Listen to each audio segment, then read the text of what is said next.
like try hard and be nice works for a lot of things. Drugs, you're not really trying that hard doing drugs. It's just effort. I don't care what you end up doing, as long as there's effort there. If you try to be the best at it, and just be nice to people. Yeah, work hard and be kind. I agree. Work hard and be kind. That's it. That's what it all comes down to. It's funny because when my kids were younger, I worried all the time about all sorts of different things. You invent all these scenarios of failure and success, and then as they start to get older, you realize, oh, they're nice. That's that's it. That's it. Parenthood, the movie with Steve Martin, Rick Moranis, he imagines his son in the bell tower, and just want everyone to be kind to other people. You don't want to have the kid that snaps, and if you do that, you're good. Now, you were saying that in hanging out with John Hodgman, I hope this isn't talking out of school, but you mentioned that you gave him some advice.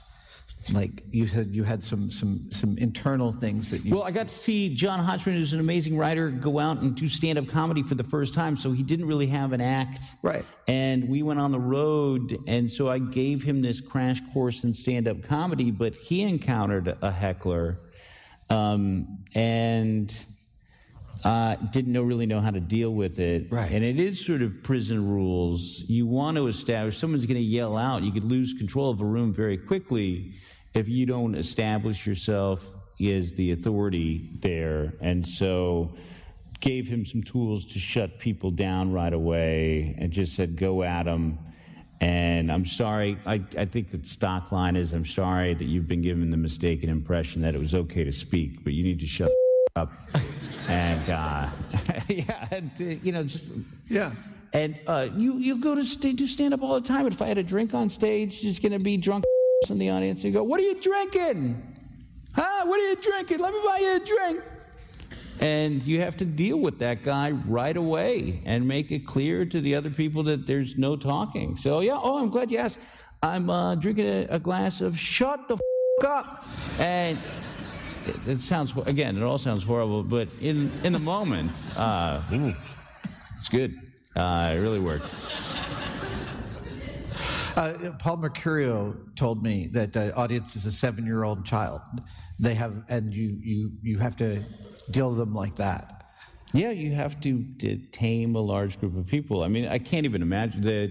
I went on this oddball tour, Funny or Die, and it was Flight of the Conchords, Dave Chappelle, Dimitri Martin, Kristen Schaal. It was just big Hannibal Buress traveling roadshow. And the biggest one that we did, there was 25,000 people in Chicago outside. Whoa. And that's a whole separate thing. Small group like this in a theater with people who are paying attention. This is amazing. But they're not talking. Yeah. When you're out with a bunch of other comedians, do you get to learn from watching them? Because I would imagine attenuating your routine between something like the Punchline and then 25,000 people that's a radically different. I think you have to. Yeah, you can watch others. I would. Luckily I was living in Telegraph Hill when I started doing stand-up, so I was able to walk between the old Cobbs and the Punchline every single night, and I did that for 9 months straight. So I went to go see comedy every single night, 2 clubs.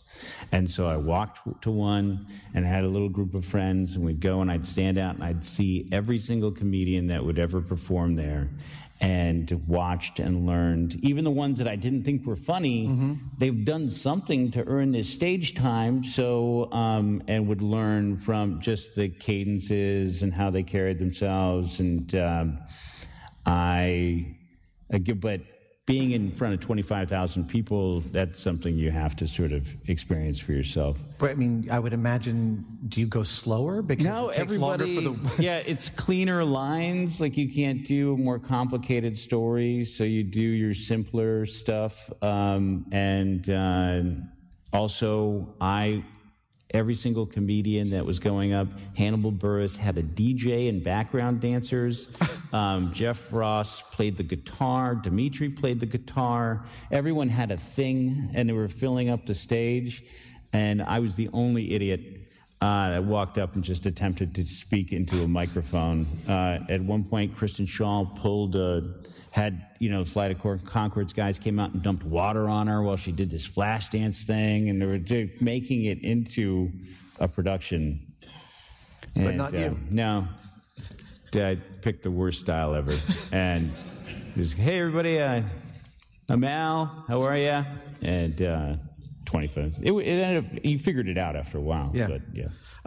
Do you have are there, like you said, there are A, B, and C clubs. Are there like Bermuda Triangles that all comedians talk about? Like well, that's what I really bonded with Jon Stewart when I got to The Daily Show, because he had, Carell, Colbert, all came from sketch.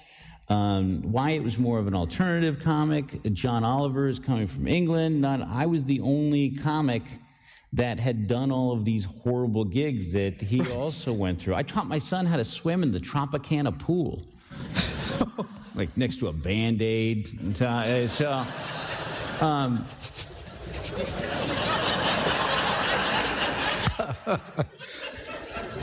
Ignore the Band-Aid, son. Just kinda... That's what his immune system is for. Yeah, exactly. Yeah. So, we all have these horrible gigs in common. There's a place at Sanford & Sons in Kansas City where I always heard that they tried to pay Dave Attell cocaine, so they could, and then he had to get a taxi to come pick him up and take him across the parking lot, because he suspected they wanted him to walk across this long parking lot so they could take his money away from him. And we all hear about gigs like that. I used to lip sync. There's a show in Addison, Texas, where they'd make you do the improv. They'd make you do a 7, 9, and 11. By the time you're on the third show, you have no idea what's happening. And so I started recording the second show and lip syncing the 11 o'clock.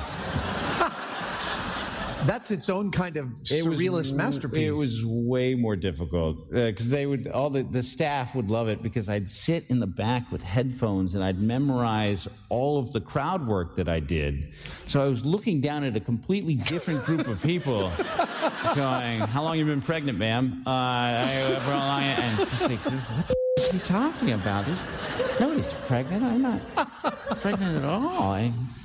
Nice shorts, sir. Thanks for dressing up. And I guess wearing pants. And the staff is just going nuts, but it just didn't matter. Yeah. And that's when, stand-up is at its best, when no one, and this is all pre-smartphone, and no one's recording. And that gave an amount of freedom. Yeah. It was just try things out. That's why Dave Chappelle has everyone put their phones in a bag. When you go to a Dave Chappelle show, you have to put your phone in a bag, and then they unlock it, and then you get your phone back at the end of the show. Chris Rock famously has threatened to break people's phones and buy them new ones. It's just, you don't want anybody to catch anything half-baked. It takes a long time to work on this stuff.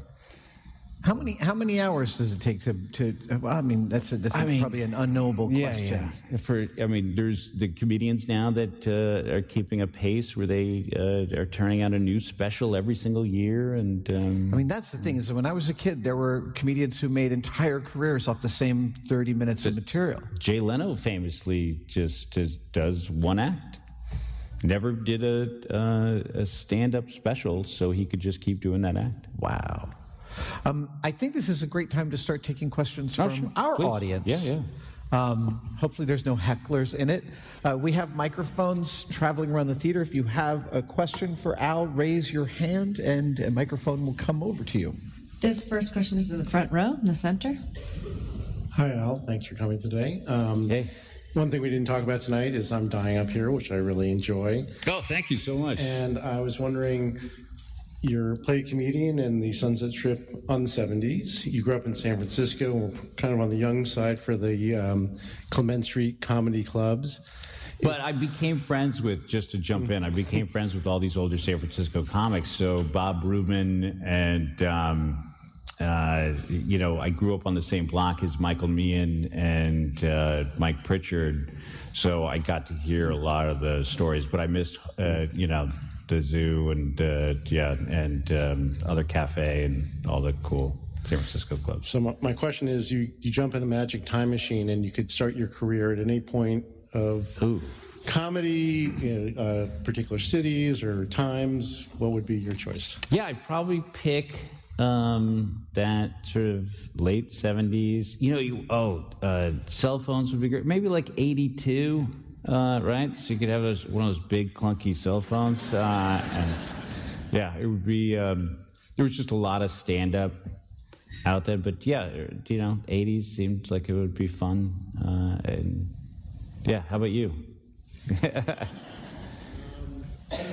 Also, I actually, when I first started, I was living in North Beach, and like I said, Telegraph Hill, and I walked down and I'd sit at the Hungry Eye when it was still a strip club and write, because I knew all the history that went into that place. And so, and got to be on stage with Enrico Bantucci, and would maybe you'd even go sort of early 60s would be cool. Yeah.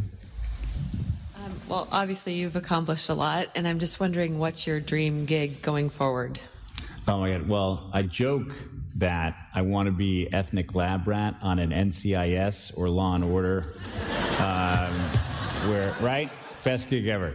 Because that'll enable me to do a bunch of stuff, like just a microscope, and then, guys, you're not going to like this. And then I'll go back to my trailer and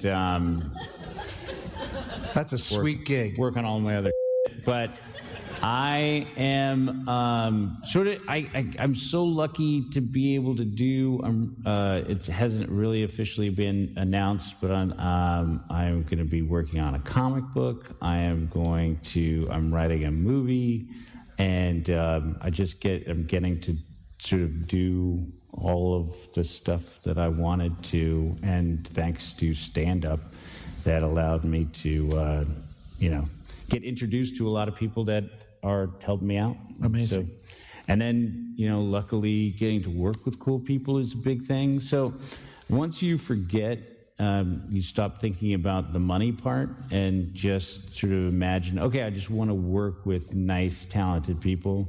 That's pretty much the goal. And yeah, it's happening. This question is all the way at the back towards your right. Hello. Hey. I am dying to know what this business of your parents was that you got to run around and fire all these people. What was the business? I think my mom is here. If you want to stand up and you do a sales meeting. I'm not sure if anybody owns small businesses, but Judy Madrigal and Associates, or JMA, what we're able to do for you is we absorb your company. So we employ everybody working at your organization. We're technically a PEO, which is a professional employment organization.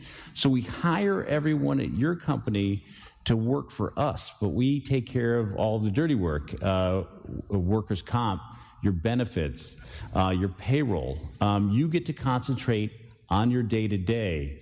And we worry about everything else. It's like outsourcing your lawyer. So you're outsourcing your HR department. Now, I do have some business cards and a brochure set up. But what we would do is, if something went wrong, then technically it's our responsibility. So we had at one point, when I was working there, we had about 3,000 employees out all over the Bay Area. And it was our responsibility to make sure everything was handled perfectly. So if somebody was showing up late, then we'd warn them properly. We'd give them a written warning, a verbal warning, written warning, and then, I'd show up at the and go, hey, remember how we told you not to be late a couple times, and you were late again? I got a final check for you. And I understand you have a ficus and a credit card, and I'm going to walk you to your car. So yeah, I did probably over 1,000 of those. So that was the that was the company. I'm really curious. Within the family, was this the job that you just turned out to be suited for, or was it? I fired my first person at 19. And yeah, I think I was pretty good at it. I remember at the time that things started to go, like I was going so well, because I sincerely, this is the thing, I wanted everyone, I wasn't laying off people that didn't deserve to be let go. For the most part, we were letting go people that we warned and that screwed up a lot. Yeah. And I hated it. So I was very sincere in my approach, which was, please don't make me do this. I don't want to come back. So this is what you need to do to succeed. And you were putting me in a very difficult situation. So there's Up in the Air must have resonated, but also that episode of Cheers where Norm turns out to be good at firing people. I'm so glad that you saw that. So there was an episode of Cheers where Norm had to fire people, and his first one, he breaks down crying, and the guy ends up patting him on the back. And so then light bulb goes off, and he starts pretending to cry. And at the end of it, you're a monster. Yeah, and when I watched I'm Dying Up Here, the George Clooney movie, Up in the Air. Up in the Air, my wife put her hand on my leg. Because I was looking at her because of the travel as well. He was flying around. I'm not sure if you guys remember that movie, but he goes, let's get behind the Japanese businessmen. They're very organized when you're going through TSA. And my wife patted me on the knee and she goes, I know. This is a movie just for you.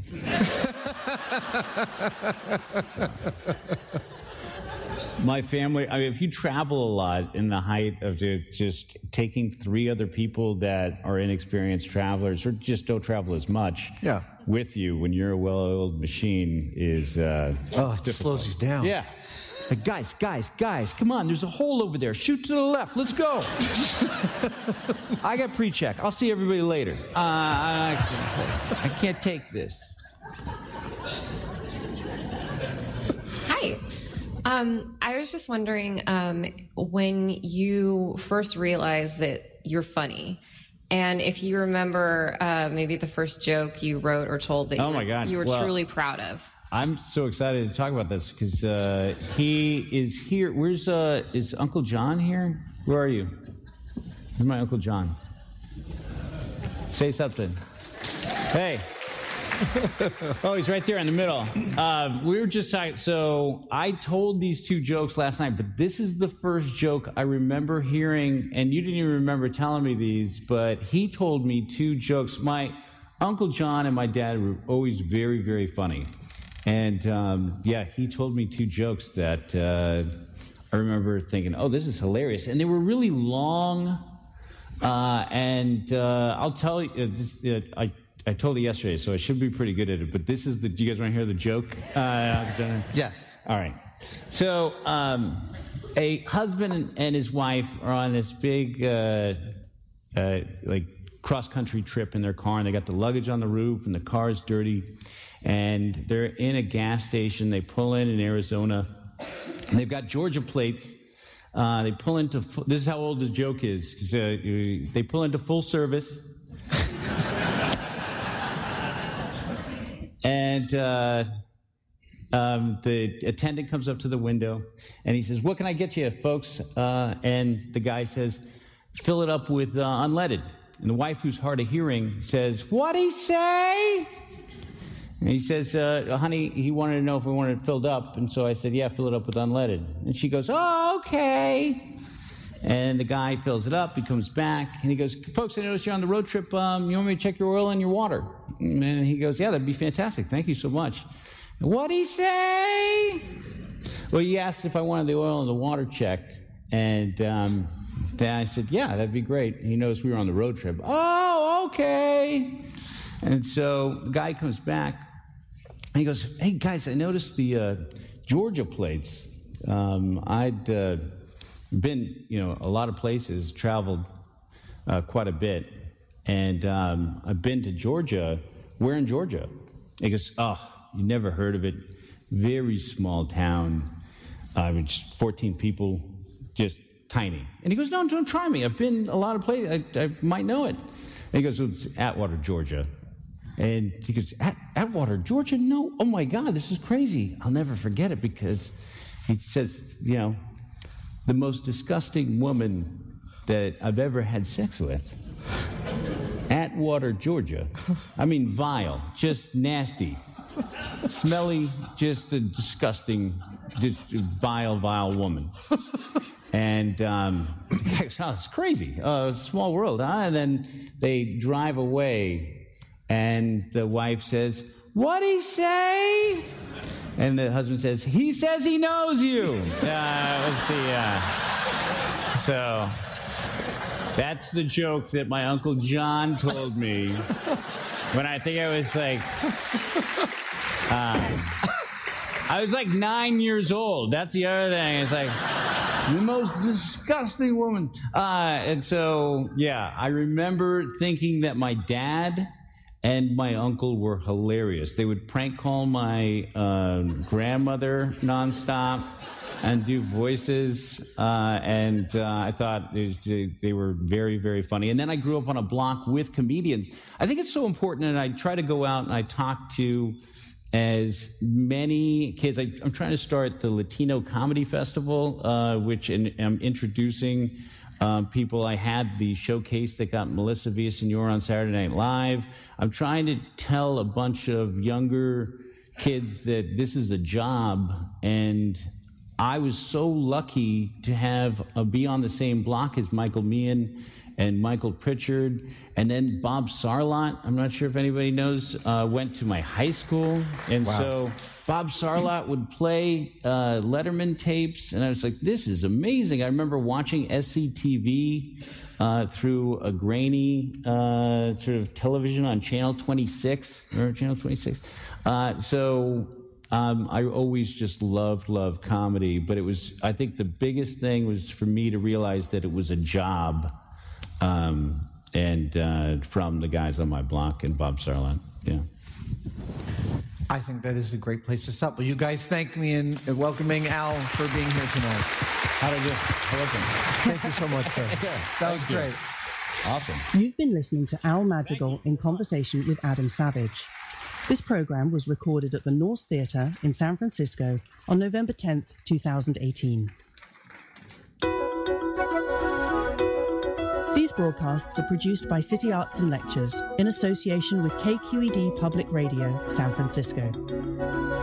Executive producers are Kate Goldstein-Breyer and Holly Mulder-Wallen. Director of Communications and Design is Alexandra Washkin.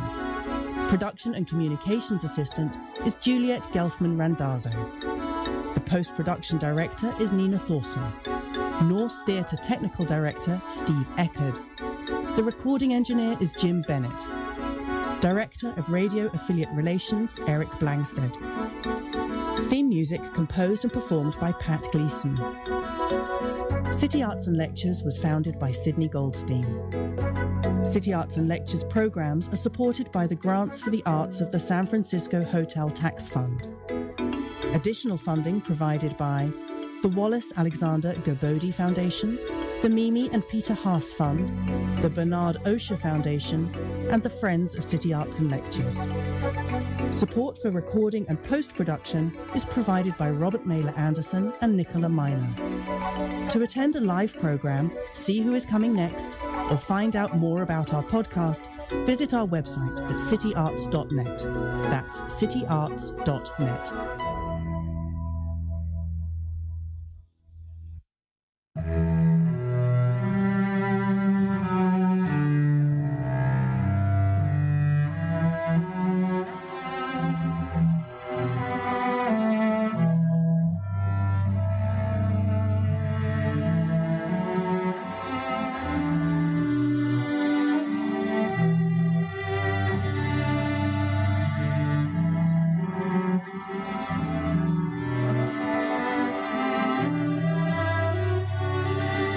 Global Community Radio, Channel 1, KAKU-LP, Kahilui, KBOG-LP, Bandon, KFZR-LP, Fraser Park, KIEZ-LP, Monroe, KLQS-LP, Agua Dulce, KPDO, Pescadero, Sunflower State Radio Extra, Marysville, WLRI-LP, Gap, WMUU-LP Madison, WRAQ-LP Angelica, WXDR-LP New Orleans, WXIR-LP Rochester.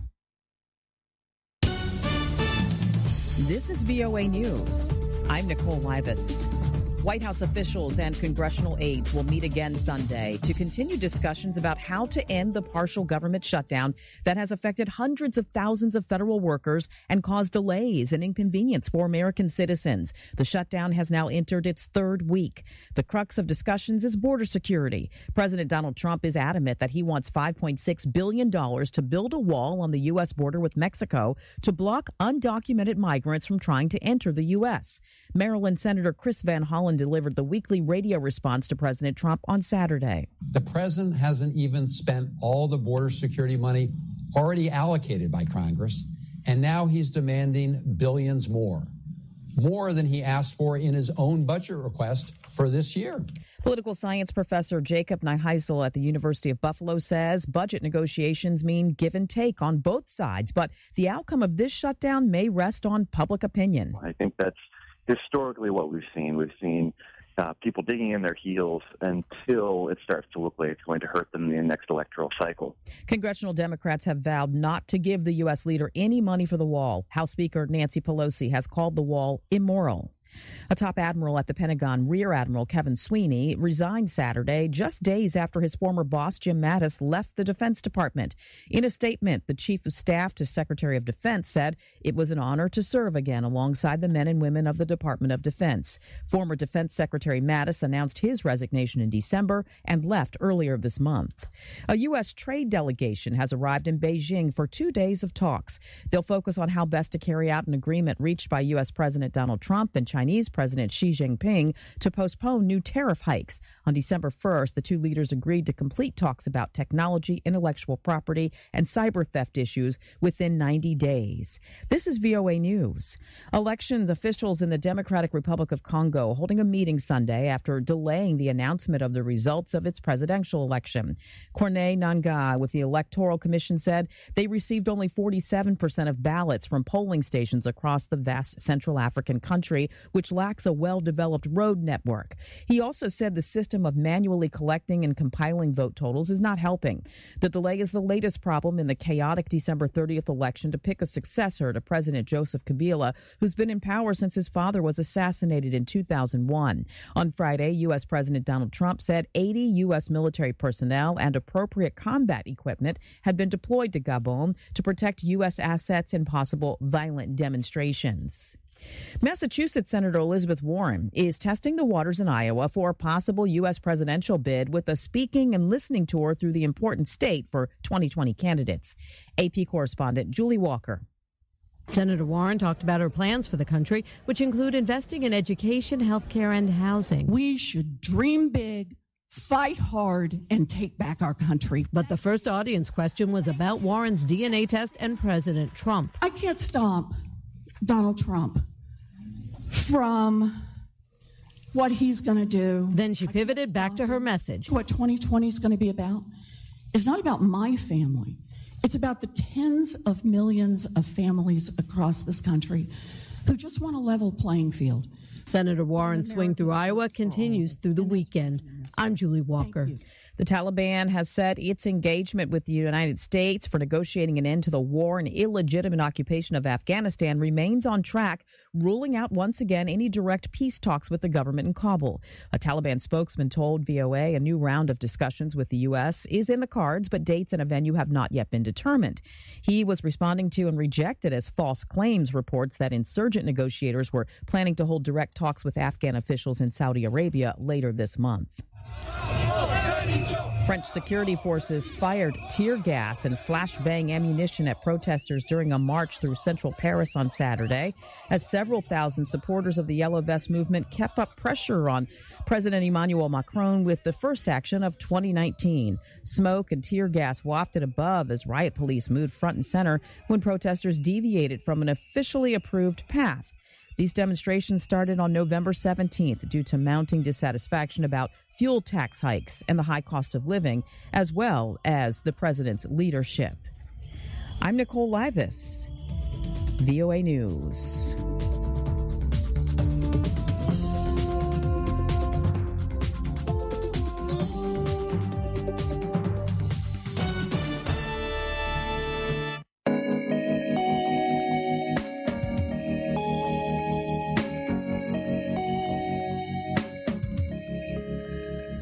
is Amber Khan, host of Interfaith Voices.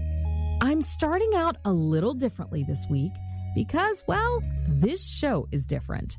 Back in late November, we hosted our first ever live show at the Civic Center in Silver Spring, Maryland, right outside of D.C. We invited listeners to join us, and it was amazing. Strangers shared stories revealing the beauty, vulnerability, and truth of their experiences. So this week, we're presenting a recording of that show. I hope you enjoy this special broadcast of an inspired story slam produced by Interfaith Voices. Steady the breath, to steady the mind. Keep breathing till I feel that light shine. Breathe. Our Story Slam theme is Many Beliefs, One Family. Why that topic? Well, these days, our faith identities are diversifying.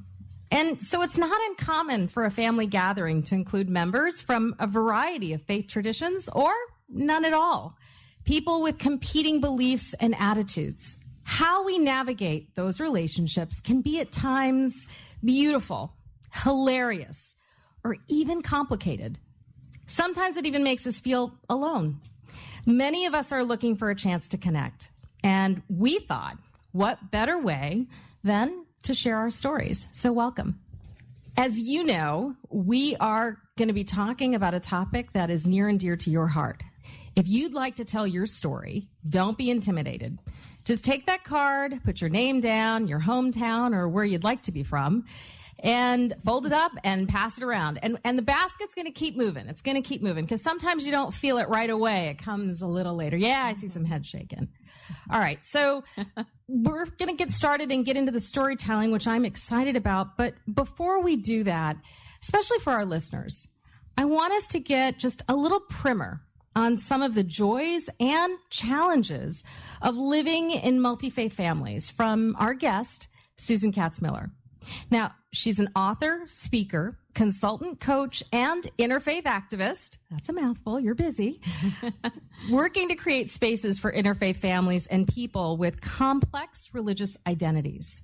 She's the author of Being Both, Embracing Two Religions in One Interfaith Family, and the Interfaith Family Journal, which is coming out next year.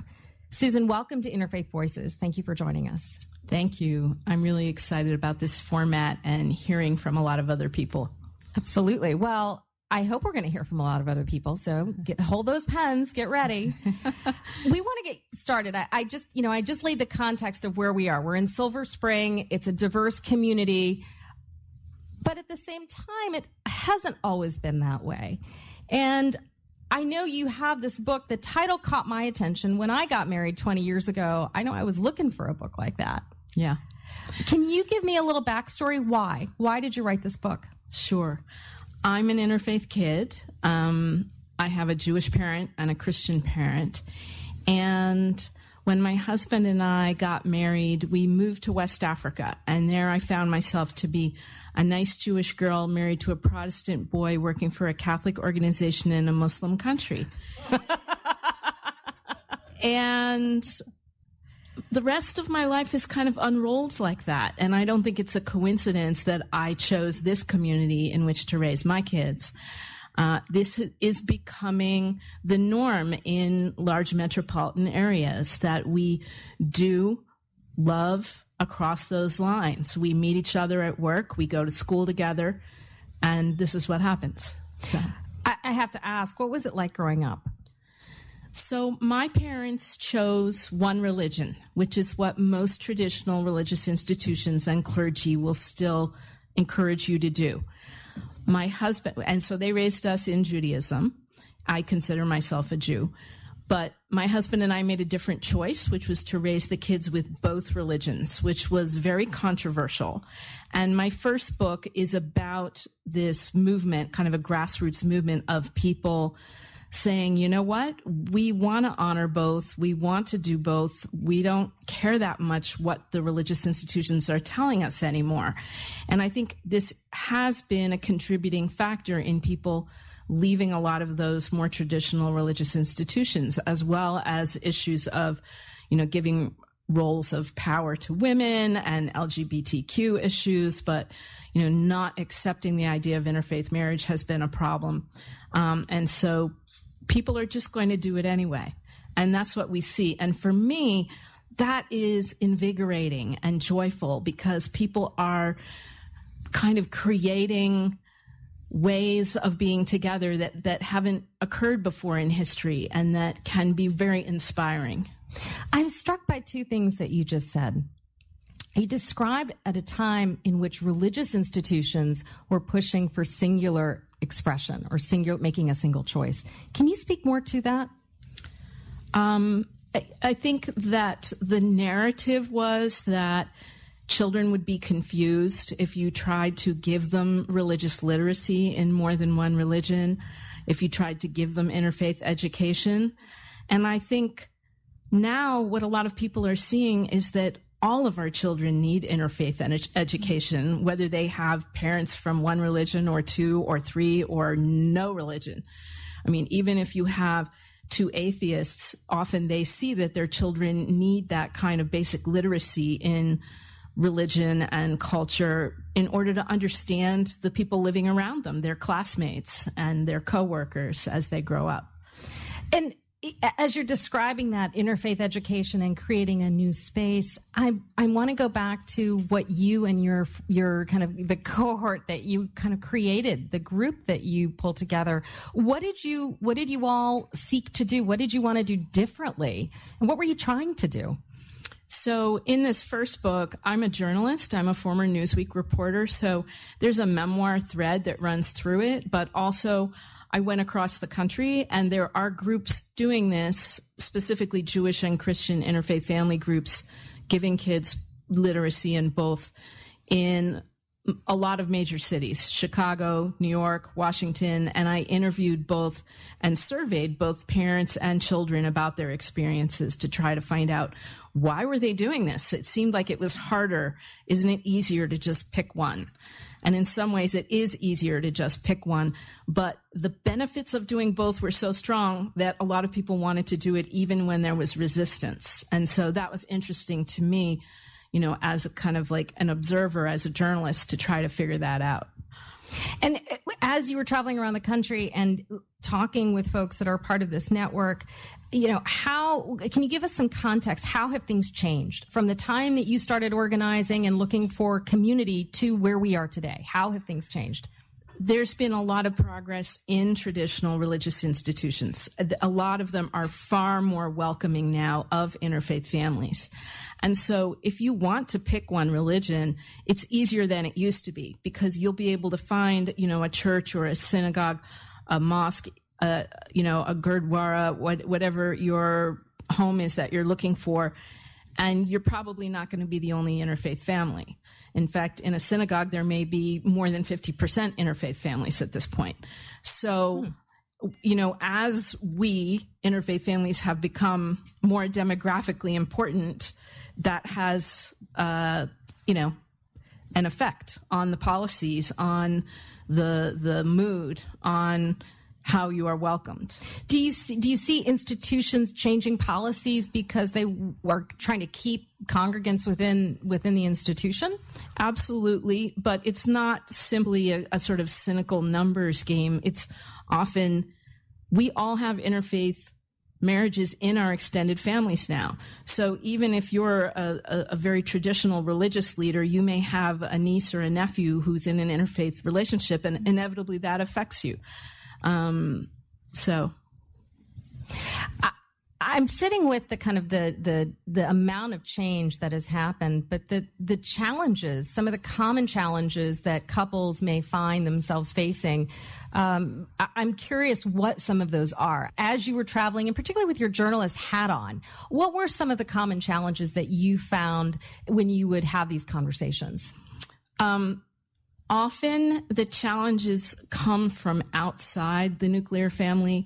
So you may have a great relationship with your partner from another faith, another religion, or no religion, but you have, an in-law or a grandparent who's really not happy about it and going to cause a lot of trouble until they come to understand that you're not going to change the way you're doing things.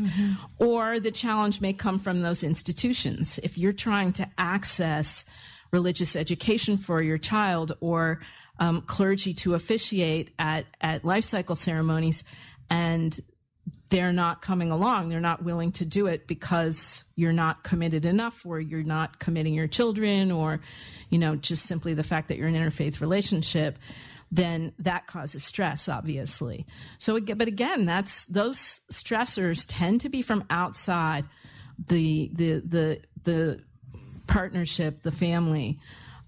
Even Pew Research did a study on interfaith families where they showed that more stress was coming from like financial issues than from difference in religion. It really isn't something that people tend to argue about, whether the resurrection really occurred. No, you're arguing about how to fill the dishwasher. That is what you argue about. So the narrative, I think, that these relationships are going to be problematic simply doesn't hold water. And there were even statistics saying that divorce rates were higher. And I think those do not hold water. You have to look very closely at them because, first of all, it's hard to know divorce statistics because are you talking about whether the people marrying now are going to get divorced in 40 years? How do you measure that? We should talk about statistics a minute. The rate right now is that adults in the U.S., 1 in 5 is being raised in an interfaith family. Right now, those born before 1946, only 13% were in interfaith families, and that even includes Protestant Catholic as interfaith, which is really ecumenical, but that's the way Pew does this. But just as an indicator, and among millennials, it goes from 13% for those born before 1946 to 27% among millennials. So more than a quarter of millennials are being brought up in these interfaith homes. So, and the other interesting thing is that the most common and fastest growing type of interfaith family is Christians married to nuns, N-O-N-E, i.e., the spiritual but not religious, or the atheist, or the agnostic, or the secular humanist, or whoever it is that's checking that nun box. That's a real grab bag. A lot of people think they should never have created that category, but there are, I know, people who ascribe to multiple religions who check none because they don't know what else to check. So there's all kinds of people checking none. But anyway, that's the fastest growing demographic. And now I'm seeing a growing number of families that are tri-faith. So tri-faith, like Christian, Hindu, and Jewish, all in the same, like one parent is a Christian and Jewish interfaith child, adult, and the other is a Hindu, or Buddhist, pagan, atheist. That's not an uncommon tri-faith family. So that in mind, let me ask you this. You have an upcoming interfaith journal, family journal. I want to ask you who that is meant to be a resource for and how you intend it to be used. Right. So my book that's coming out in February, March is called The Interfaith Family Journal. And it's basically a workbook for couples and families to figure out how they want to do this. And my belief is that any pathway can work. Choosing your religion, choosing your partner's religion, doing both, choosing a whole new religion, doing all religions, or doing no religions. Each of those pathways can work. They each have benefits and they each have challenges.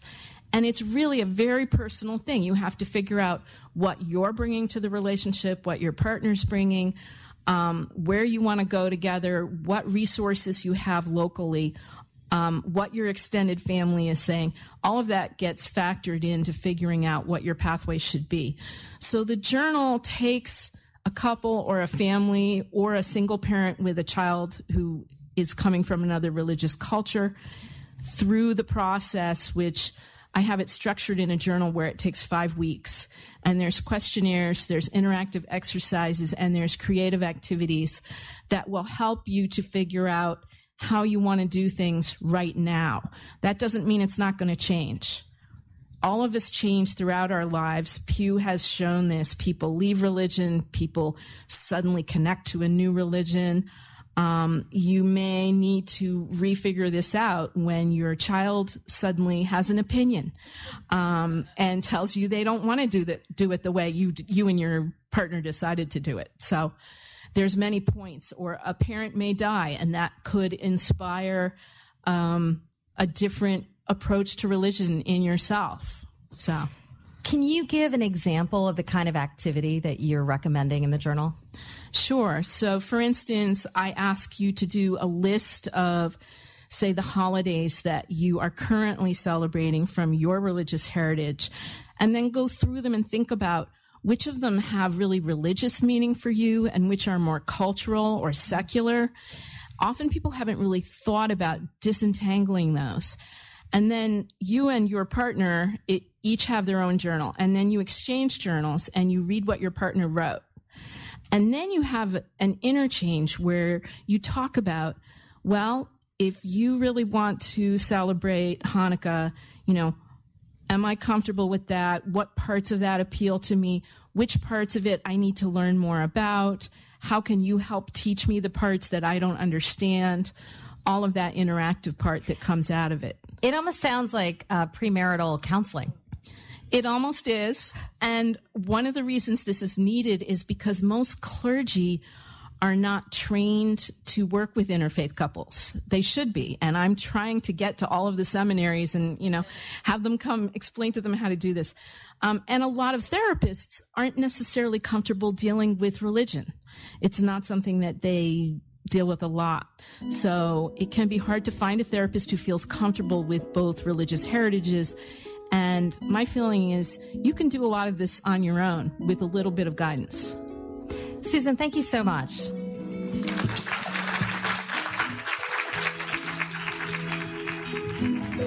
We're just going to take a quick break here to say thank you. We couldn't do this without our listeners. Our only support comes from our generous donors like you. Take a moment and visit us at interfaithradio.org and make a donation today. Now, back to the show.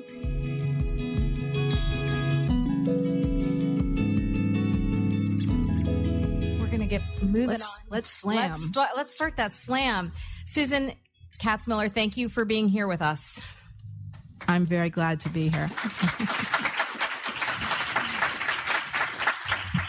Susan Katzmiller is an interfaith activist, coach, and author of Being Both, Embracing Two Religions in One Interfaith Family, and the forthcoming The Interfaith Family Journal.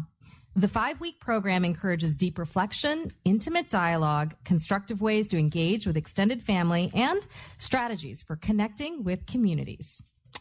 Now, Susan is going to kick off our storytelling, but first, I just want to remind you again, there's a piece of paper on that chair. Take a moment if you want to write your name down, and the Rwandan Peace Basket is going to be circulating to drop your yes. Just let you know what that was. All right, so Susan, we're going to get started and let us start the slam. My parents fell in love in the late 1950s. They weren't hippies. My dad was a World War II veteran who wore a blue blazer and penny loafers. My mom wore sweater sets and pearls. But they had the bravery to cross religious boundaries and form a wildly successful interfaith partnership. My positive attitude about interfaith families inevitably grows out of my experience being inspired by their example, by their conviction that love wins. They were a bonded pair, like a pair of swans, married for over 50 years. But my father died earlier this month, and they're both gone now. That means that all of the living descendants, 4 children and 6 grandchildren of my parents, are people with mixed religious heritage. I'm just beginning to think about what it looks like to be part of this entirely mixed lineage of this new reality. So tonight, I'm going to give you the latest version of a sort of a slam poetry identity statement I wrote about the fierce joy I experience whirling through the religious kaleidoscope. I am not a half Jew, a half Christian, a half anybody, a half anything. I will not be fractionated, unraveled, disentwined, dissected. I am whole. But yes, as Walt Whitman declared, I contain multitudes. I contain the rich harmony of Protestant hymns and the minor melodies of Jewish song. I contain the intersectional, non-binary, fluid, complex, religious multiplicity of the future. I hold and embrace the cognitive dissonance of my theological family. I claim my ancestor who started out Catholic in Ireland and somehow ended up Protestant in America. I claim my Jewish great-great-grandparents who died together in a yellow fever epidemic in New Orleans. I claim the teetotaling Presbyterian Scottish ancestor who imported whiskey to America. I claim my Jewish grandmother, born in Louisville, Kentucky, to a circuit-riding immigrant rabbi. And I claim my traces of Native American and Asian DNA, mysteries permanently unspooled from their stories of origin. I cannot see any of my family members as the religious other. I refuse to other any of these ancestors or either of my parents or either of my two adult children or myself. Instead, we will go forward arm in arm across the generations together. Thank you.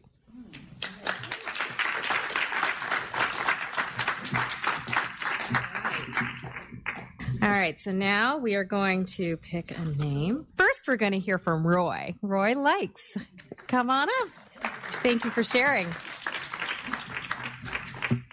My name, some of you know me, is Roy Likes, L-Y-K-E-S.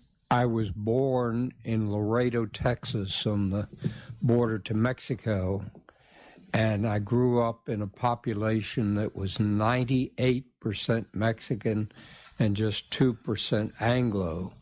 And what a difference it makes in your life to grow up as a minority. My family, though, came from different places. I remember when I was about 6 years old, I had an identical twin brother. And the first week at school, we heard a little nursery rhyme. We had no idea what it meant, and we came home and were saying what we had heard.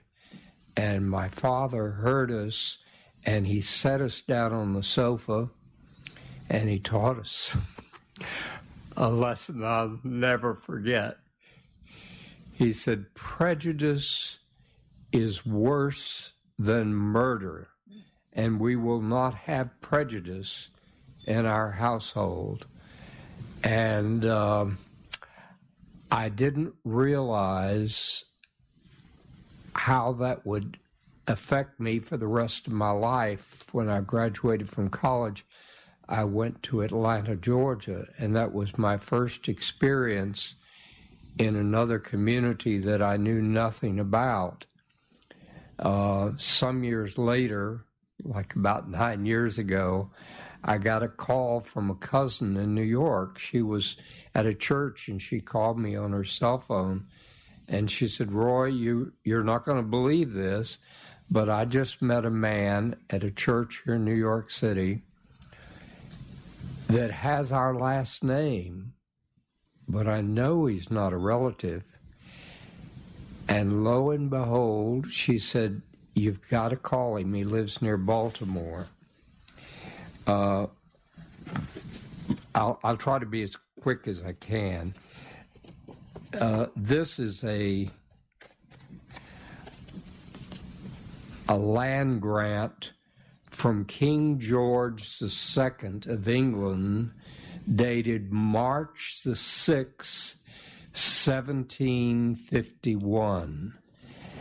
And he gave John George Likes a land grant to come to the colony of South Carolina, and he settled on the Congaree River and started a plantation. There's a post office there called Likes Land. That was the original plantation. What my cousin called me about from this church in New York, she said, Roy, I met this man, and he has our same last name, Likes, L-Y-K-E-S. And it took us 2 years to do our genealogy, but my great-great-grandfather on a plantation in Alabama decided on September 12, 1860, that slavery was the worst evil in the world, and he freed all of his slaves, and he gave one of them, Ben Likes, 100 acres of land. This gentleman standing with me at the grand opening of the new Smithsonian African American Museum, his name's Norman Likes. He is the best friend on earth that I have. We met 9 years ago. He has 4 wonderful children, and they all call me Uncle Roy. I couldn't have. When I introduced him to Dr. Bunch, who's the director of this new museum, Dr. Bunch started to cry. He said, Roy, this is a fulfillment of Dr. King's I Have a Dream. Thank you.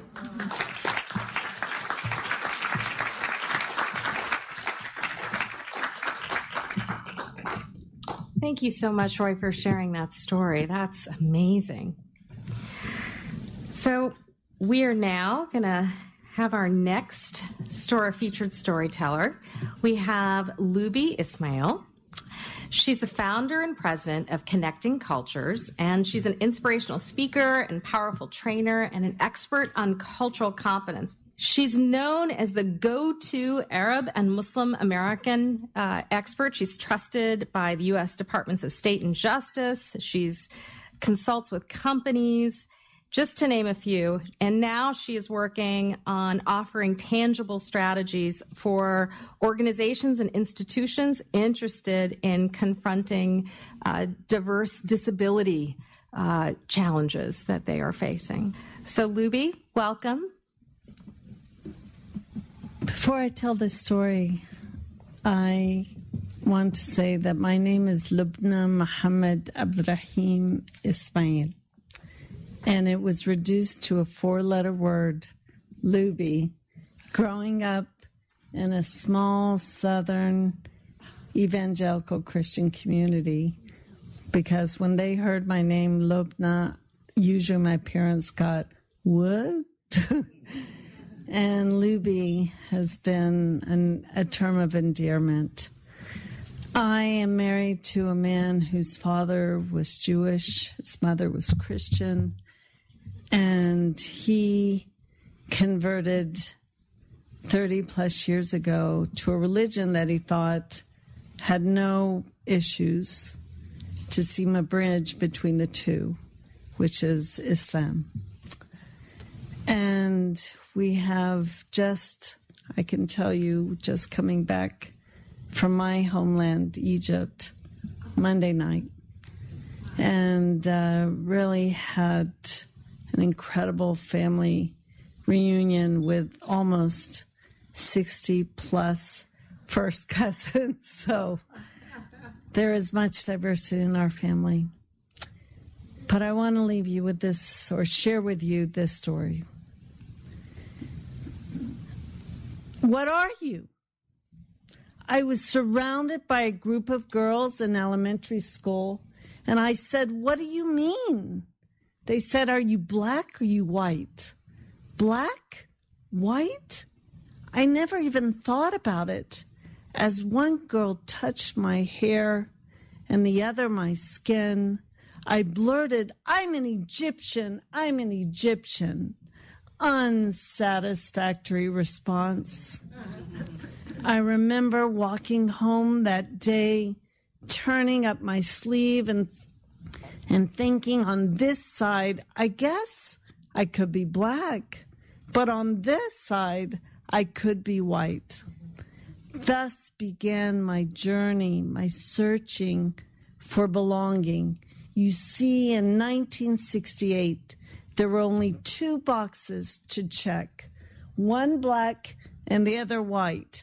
And here I was, this brown girl with black ponytails, in search of my box, my place, my space, where I belong.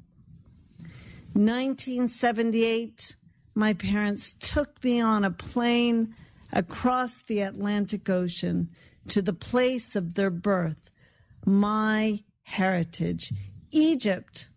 I'll never forget, I looked around and everybody looked like me, or rather, I looked like everybody else.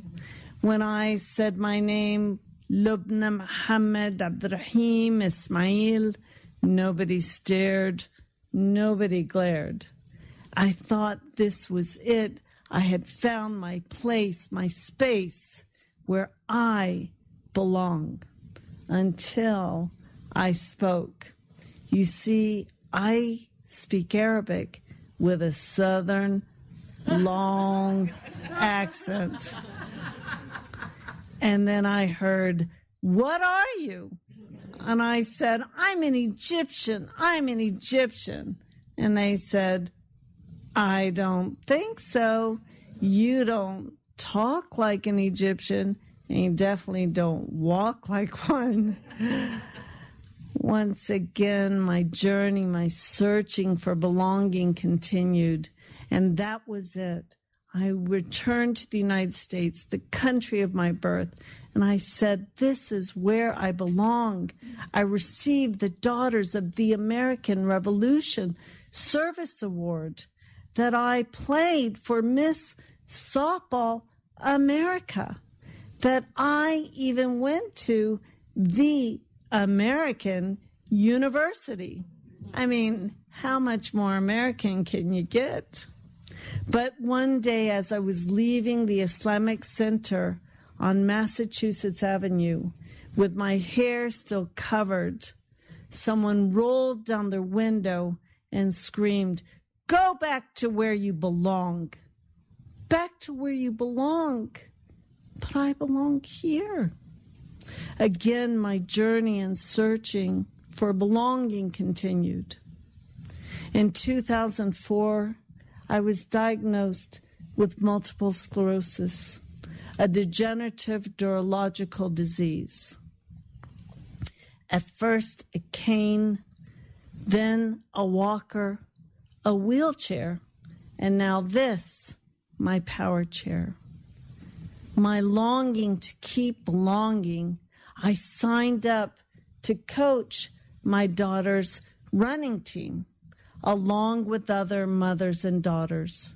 But as the fields were too muddy and the soil too soft, I lagged behind as the other mothers and daughters ran ahead.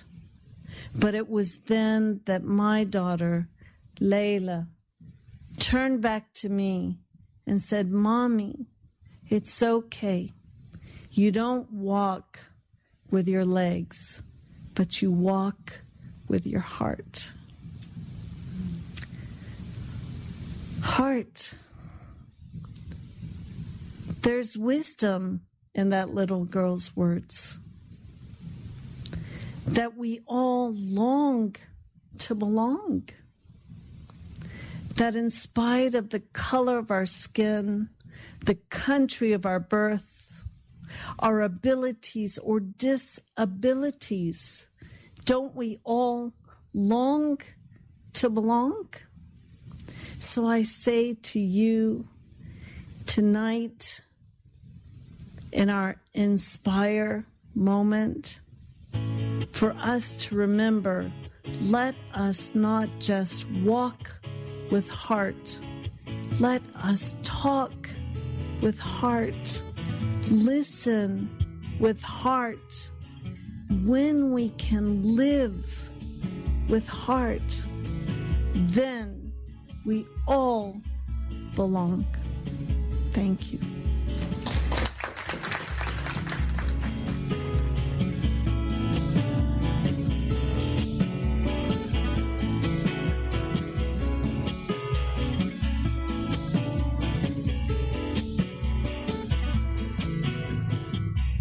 Next, we have our next featured storyteller. It's David Dashvin Keys, also known as Dash. By day, Dash is a professional programmer and a theologian in training, working on an MDiv from ILF School of Theology. At night, they're pretty much the same thing, except asleep. Raised Jewish, but practicing an eclectic paganism since 1998, they've been married to Megan, a Catholic, since 2005. Dash.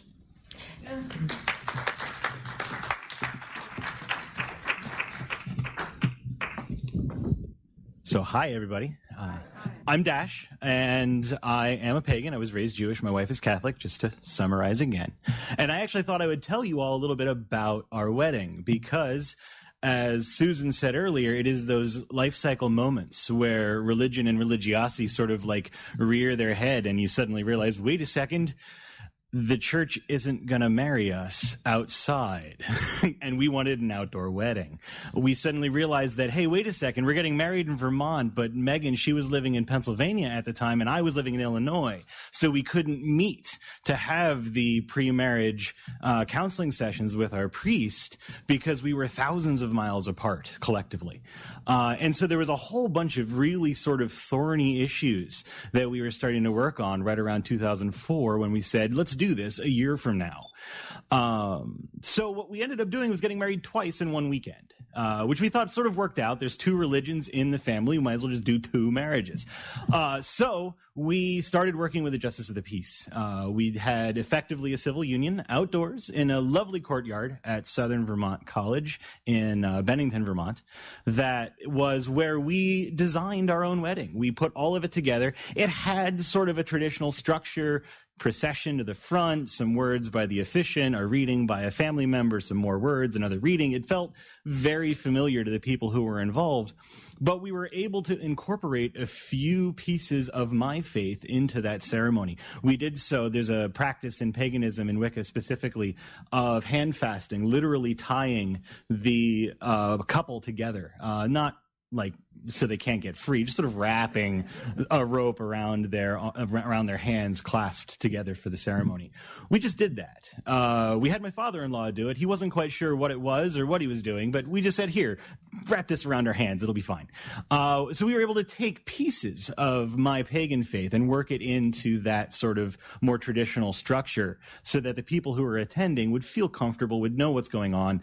And yet Megan and I, we knew the pieces that were important to us were happening. Reception happens. That was great. The next day we get all dressed up again and we go into the church, and there we were actually essentially married again. The very next day, renewal of vows within 24 hours. The priest who married my mother and father-in-law was actually still there and was willing to be a part of this strange interfaith second marriage. Additionally, another Catholic priest who was also, who had the idea, who put this all together, he realized that there's a blessing ceremony in the Catholic Church where if you are coming from another faith practice or if you're seeking to be re-blessed in some capacity of a prior marriage, that is a ceremony that exists. And it was something that he felt comfortable officiating for us the day after our wedding. So we went to the church, we got married again. There was the very traditional structure, procession up to the front, say a few words, reading, say a few more words, other reading. And it still felt very comfortable, very familiar. Not all of our invitees came to the second wedding. They only went to the first wedding, but that was okay. And we have kept that going now for 13 years. So we have had a journey that even before the wedding started with multiple faiths. We had a multi-faith wedding over multiple days, and now we have a multi-faith life together here in the DC area, and we're going strong. So it's definitely possible to do. Thank you.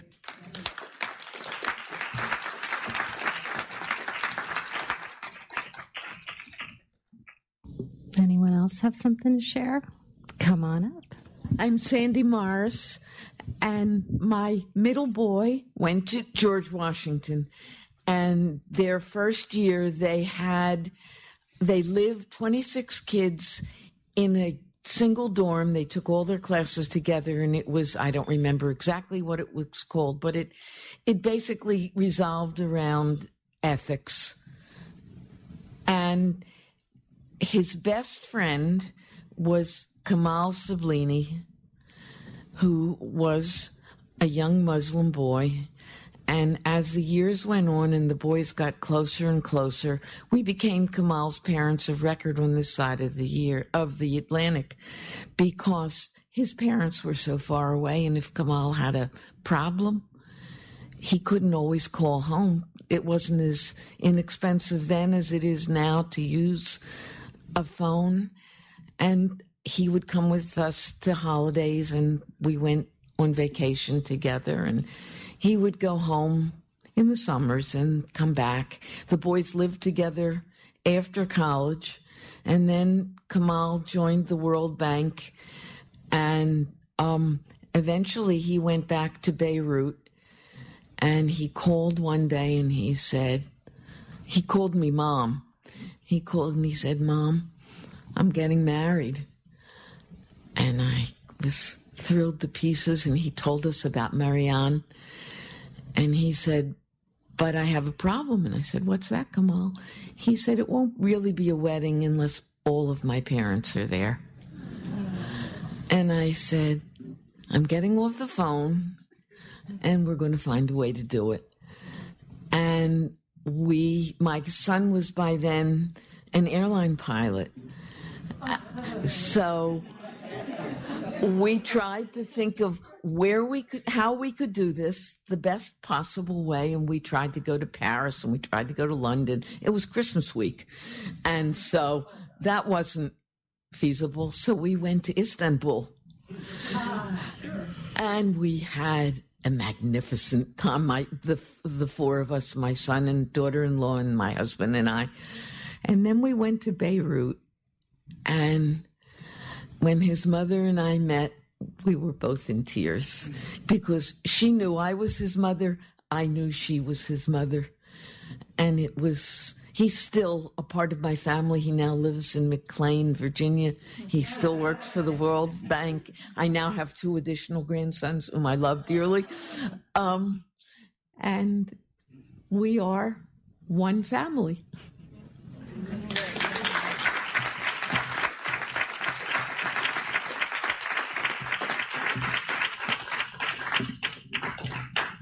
That is beautiful. Do you have a story? There is a story coming. I'm not going to close up yet. Sujata Masi, come on up. Who is going to tell you how recently she has contributed to diversifying further our multi-faith family. Thank you. Thanks. Well, I was just wondering, how should I begin? Well, I grew up very much part of the majority in India. I'm a Hindu, and I grew up, my formative years were there. So when I came here, I was very sure of who I am and what I am, and I've never really questioned my beliefs. We have 2 daughters, and they're both married, and one is married to a Jewish person and the other's a Protestant. And I think I actually never asked them when they were getting married what kind of ceremony they would have. It didn't strike me to even ask them. Maybe an oversight on my part, but I've never regretted it. So, and members here, Amber including, were there at my daughter's wedding. It was in Vermont, and she told me, just as I was leaving, she said, "Mom, please bring a little fire pot with you, a little urn," which I did. And I thought, okay, that's a Hindu ceremony where you go around 7 times around it. Well, they did some kind of a modified version where they made their own vows, and they went around 4 times, and then they signed the Ketubah, which I still haven't signed, actually. I just realized so it was sort of done that way. And my husband said, we must be very sensitive to the other side. So when we're making the menu, we said, okay, we'll be very careful. We shouldn't have any pork. And for the Hindus, we shouldn't have any beef. So all we can have is chicken and salmon. But then I realized that the in-laws had got the first course of the appetizer was Serrano ham. So I said, wow, maybe we were oversensitive to this. But again, then when the son was born and my grandson, and when he came home, as is Hindu tradition, we normally do a little devotional thing with a fire and so on. And I said, oh, should I do it? And then I thought, her in-laws are there, I better be careful. But I did it. And actually, they encouraged me and said, oh, I want to take a video of this. Please, can you do it again so that I can... Yeah, with a camera. So that was, so far I would say that we respect each other's religions, and I think both have followed their own. My second daughter is married to a Protestant, and this was interesting. She got married in a Catholic country in Portugal.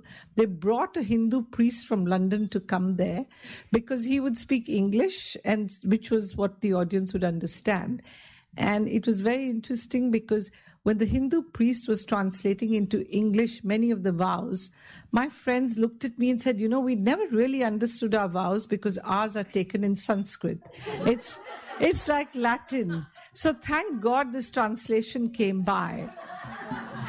And at the end of it, he told the in-laws that, you know what, you have now got a daughter, because according to Hindu tradition, now she was their daughter, but she becomes yours.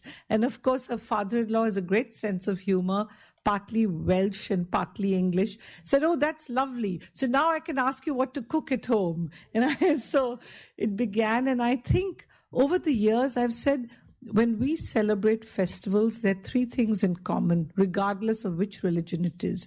There's food, and there's music, and there's light. Whether you call it a diya, you call it a candle, or you call it the Hanukkah thing. And I realized that I will really say that we've got to look for commonalities rather than differences. Thank you.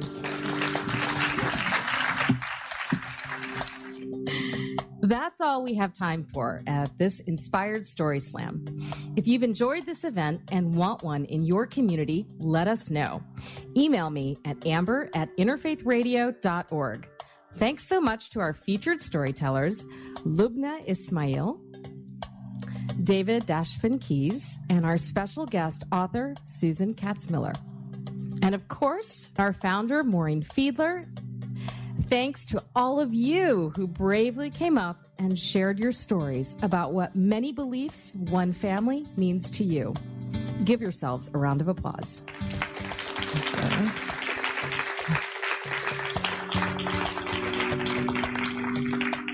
I also want to give a special shout out to Lisa and your team here at the Silver Spring Town Center for hosting us and making this possible. Jamie Platt, our engineer in the back, who has assisted in making sure the sound sounds good.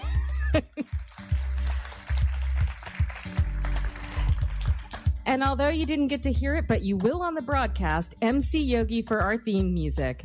And all of you who came out this evening to listen, share, and support this independent production, Interfaith Voices. Don't forget to check out our previous episodes at our website, interfaithradio.org. Our producers are Melissa Fato and Stephanie Lecce. I'm your host, Amber Khan. Join us next time on Interfaith Voices. And thanks.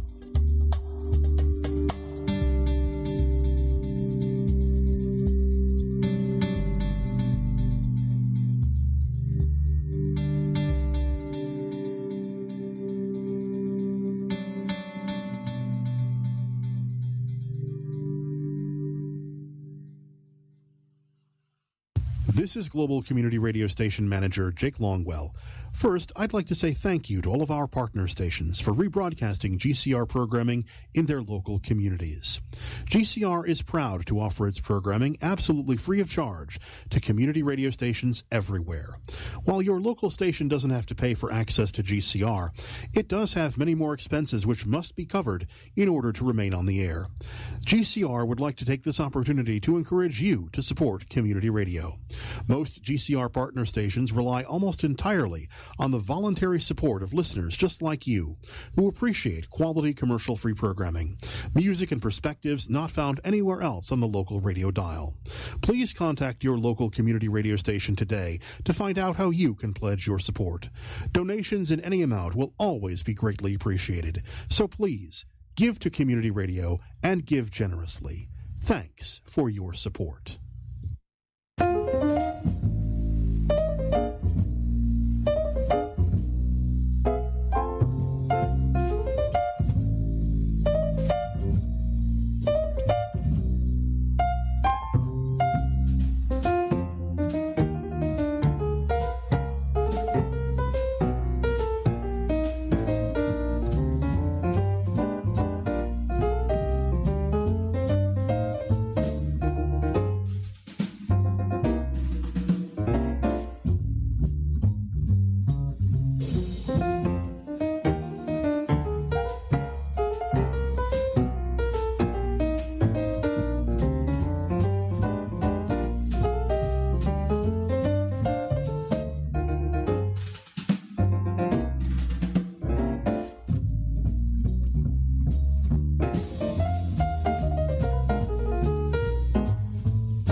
Global Community Radio, Channel 1, KAKU-LP, Kahilui, KBOG-LP, Bandon, KFZR-LP, Fraser Park, KIEZ-LP, Monroe, KLQS-LP, Agua Dulce, KPDO, Pescadero, Sunflower State Radio Extra, Marysville, WLRI-LP, Gap, WMUU-LP, Madison, WRAQ-LP, Angelica, WXDR-LP, New Orleans, WXIR-LP, Rochester.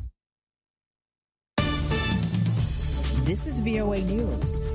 I'm Nicole Libas. President Donald Trump's national security advisor says the U.S. will not abruptly withdraw its military from Syria. John Bolton said Sunday during a visit to Israel, it depends on defeating the Islamic State terrorist group. The security advisor also said the U.S. wants assurances from Turkey about the safety of Kurdish fighters allied with the United States before they withdraw. Mr. Trump was widely criticized when he announced a U.S. military withdrawal from Syria that was supposed to happen within weeks. Bolton's comments are the first public confirmation that the withdrawal process has been slowed down. Democratic congressional staffers are scheduled to meet again this Sunday with White House officials in an effort to end the partial government shutdown, which has now entered its third week. Both sides met Saturday with no progress. They remain at an impasse over President Trump's demand for $5.6 billion for a border wall with Mexico. The president said if he does not get the funding, this shutdown could go on for years. Democratic Senator Chris Van Hollen from Maryland delivered his party's weekly radio address on Saturday. We all support providing strong and effective border security, but we should not be wasting taxpayer money on an ineffective 2,000-mile-long wall that the president said Mexico, not American taxpayers, would pay for. Jacob Naheisel is a political science professor at the University of Buffalo. He says President Trump's statement that he can declare a national emergency to get the money to build a wall seems like a ploy. I'm not sure of the legality of that, and I'm certain that would immediately be challenged in court. So it really seems more of a rhetorical ploy than a serious proposal. About 800,000 federal workers have been furloughed or are working without pay. Look for updates on the talks and the government shutdown on voanews.com. This is VOA News. A U.S. trade delegation has arrived in Beijing for 2 days of talks. They will focus on an agreement reached by U.S. President Donald Trump and Chinese President Xi Jinping to postpone new tariff hikes. On December 1st, the two leaders agreed to complete talks about technology, intellectual property, and cyber theft issues within 90 days and hold off on new tariffs. U.S. officials have said if the talks don't produce a satisfactory agreement, Washington will increase tariffs on $200 billion of Chinese goods from 10% to 25%. Russia says it's too early to consider the exchange of an American man being held in Moscow on suspicion of spying. AP correspondent Ben Thomas reports. Russian authorities detained Paul Whelan late last month. His arrest led to speculation that Russia could be using him to bargain for the release of Maria Butina. The Russian woman pleaded guilty earlier in December to acting as a foreign agent in the United States. But Deputy Foreign Minister Sergei Rybakov says it's premature to discuss a possible swap because Whelan hasn't been formally charged yet. Officials have not provided details of his suspected activities. Whelan's family has said he was in Moscow to attend a wedding. Ben Thomas, Washington. Egyptian officials say a police officer was killed Saturday as he was trying to dismantle an explosive device found near a church in a suburb of Cairo. Authorities say at least 2 other officers were wounded. Reuters reports the explosive was found in a bag on a rooftop. This happened as Egypt's Coptic Christians prepared to celebrate Christmas on Monday. There was no immediate claim of responsibility for the explosion, but Islamic State has claimed responsibility for a series of attacks on Christians in Egypt. In Australia, nearly 60% of the northeastern state of Queensland is officially in drought. Farmers are not the only ones suffering. Reuters' Phil Mercer has more. Record-breaking rainfall may have soaked parts of northern Queensland in December, but nearly 60% of Australia's second-largest state, which is 2.5 times the size of the U.S. state of Texas, are bone dry. Some regions are entering their 7th year of drought. For many farmers on the front line of the so-called Big Dry, the lack of rain is causing financial distress. Agricultural profits in Queensland are expected to fall in 2019 by more than $13,000. Grain producers and dairy farms are predicted to be worst hit. Regional towns are also struggling, and local officials say more government relief is needed, including additional spending on roads and rail. Election officials in the Democratic Republic of Congo are holding a meeting Sunday after delaying the announcement of the results of its presidential election. I'm Nicole Libas, VOA News.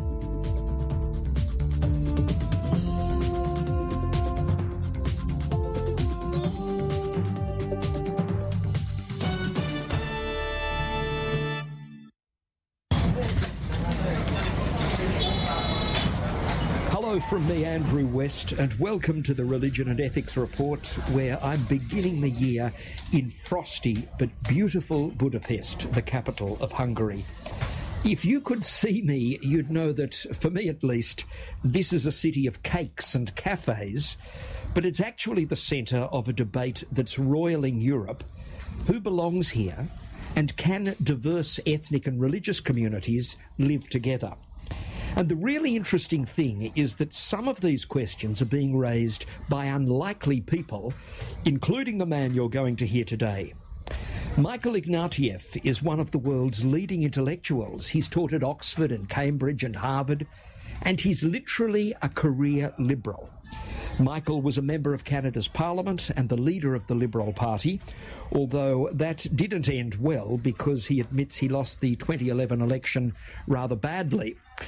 Now he lives here in Budapest, where he's the rector of the Central European University. He's written a new book called Ordinary Virtues, Moral Order in the Divided World.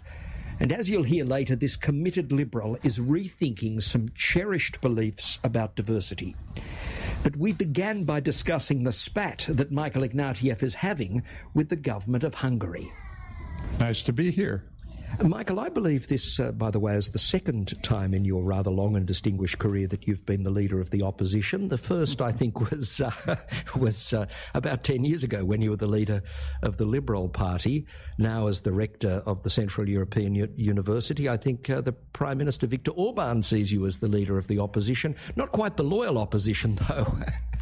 I wish I wasn't the opposition here, I have to say. You know, I'm a Canadian. I'm not a Hungarian. Although I'm married to a Hungarian, I'm dug into this society. But it's a very uncomfortable position to be because a university doesn't want to be the political opposition to the government. But we've stood up because they've tried to shut us down. And we've stood up for academic freedom, and that's rallied a lot of people in Hungary. But I'm very uncomfortable with being the opposition. This is a job for Hungarians, not for me. What did you, and more precisely the Central European University, do to so enrage Viktor Orban, to make you this kind of de facto opposition leader? And I do say that seriously, because you got 80,000 people on the streets to support you. I don't think we did anything to upset him. We've been here for 25 years. We're a graduate institution. We do exciting, daring, and subversive things like medieval history and analytical philosophy and cognitive science. And we're a university, damn it. But I think the government took us to be a kind of subversive organization funded by George Soros and therefore a danger. I think behind that, and this raises a really important question, we're a free institution. That is, we're a private university, independent of the government. And I think that having squashed the press here, having moved to reduce the independence of the Constitutional Court, we remain one of the last free institutions standing in this country. And I think that's why they came after us. And we're determined to remain here as a free institution. And that's why it's a battle over academic freedom. And the reason that we've had 70,000, 80,000 people in the streets demonstrating in our favor is that they understand that you can't have a free society without free universities. And so other universities in Hungary have supported us because they sense they come for us first, they'll come for them next. Orban is an interesting study in the trajectory of this country, because I remember after 1989, I was a young university student studying European politics. Orban was considered a liberal. In fact, I think your friend and contemporary Timothy Garton-Ash recently said that Orban was one of the heroes, the liberal heroes of 1989. So what happened? Well, Orban's trajectory is the story of the entire transition in Central and Eastern Europe from communism to 2017. And it's a transition that was supposed to go from totalitarianism to democracy, and it's in fact gone from totalitarianism to a kind of single-party autocracy instead, not only in Hungary, but also potentially in Poland, potentially in the Czech Republic, potentially in Slovakia. And Orban is the kind of symbol of that transition. He was an anti-communist hero in 1989. I think he was the first student leader to call for the withdrawal of Soviet forces in Hungary. He stood up when it was actually dangerous to do so.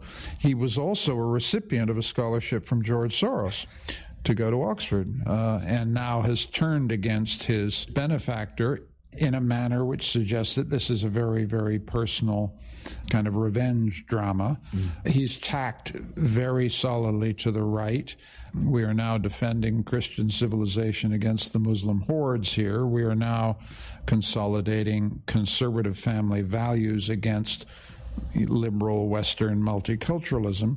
I think it's important to see Orban not simply as a Hungarian figure, but as a European and even global figure. That's certainly how he sees himself, as mounting a challenge to everything that, liberal democracy has stood for the entire post-45 period.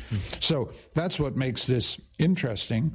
And he's created a political system here which is hard to describe. I mean, you walk around Budapest, it's a free city. You can say what you want. You can think what you want. There's no secret police. There are no political prisoners. But all of the independent institutions have been muzzled, and the regime is actually stabilized by a further factor that needs to be remembered. If you don't like it, you can leave. And 500,000 Hungarians work outside Hungary. So one of the crucial ironies of this situation is that people say, well, they're members of the European Union, and that will keep them from going off the democratic track. One of the things that acts to stabilize an illiberal regime is precisely membership of the European Union, because if you don't like it, you can leave. Just before we move off this topic, Michael, and discuss your fascinating new book, again, I want to quote Timothy Garton-Ash, though. What do you do about a government like Orban's, which has been returned in free and fair elections convincingly, and then seeks to effectively erase most of what we think of as the institutions of liberal democracy, independent courts, free press, but he's done it with a popular mandate? I mean, do we simply say, look, the people have got this wrong? Well, he does have a democratic mandate, but let's remember how this mandate is constructed. You drive all your opponents away from the polls. You so disgust them with the political system. You rig the political system so those who could defeat you simply stay home. You then divide the opposition. All credit to him. That's what politicians do. I've been in politics. I know how the game is done. But he's divided the opposition successfully.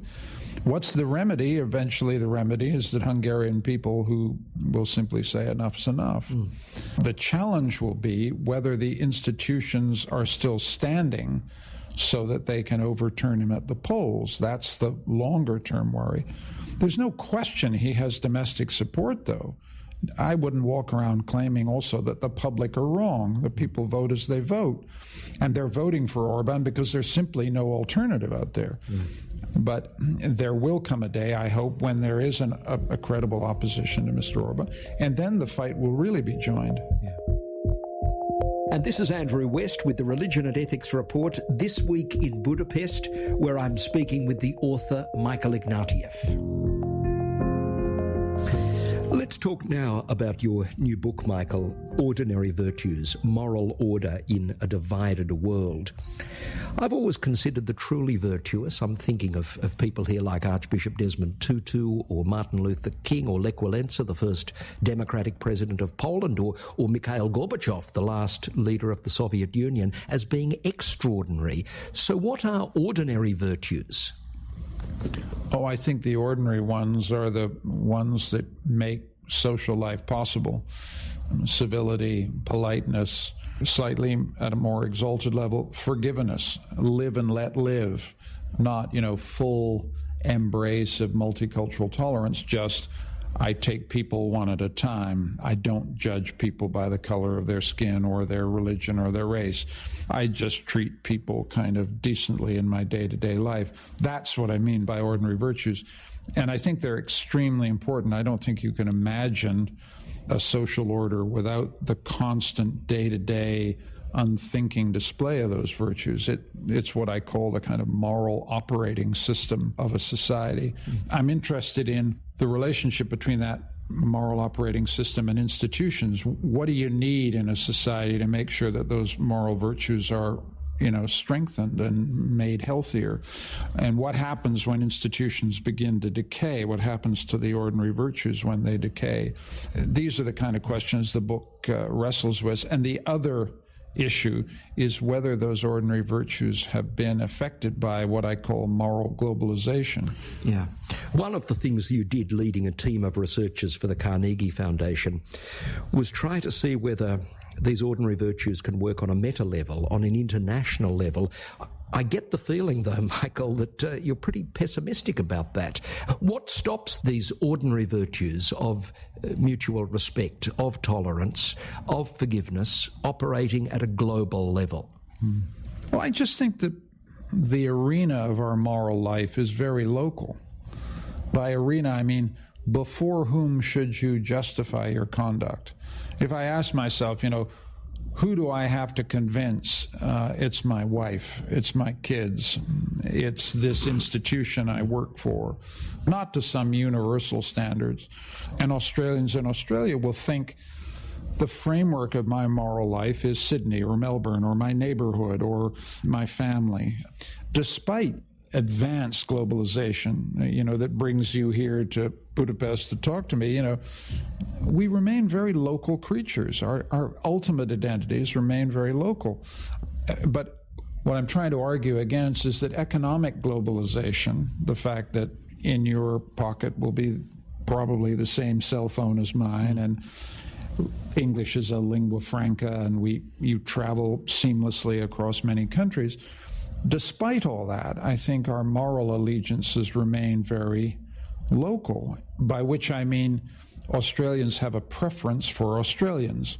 It means strangers, visitors, refugees, the people in Nauru or Manus come second or third or fourth in people's moral prioritization.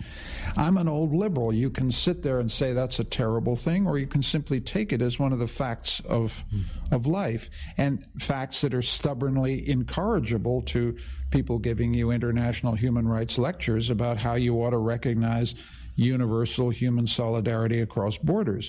One of the paradoxes I'm trying to describe in the book is that I think since 1945, in a way that I don't think we've fully registered, we've become a post-imperial moral culture.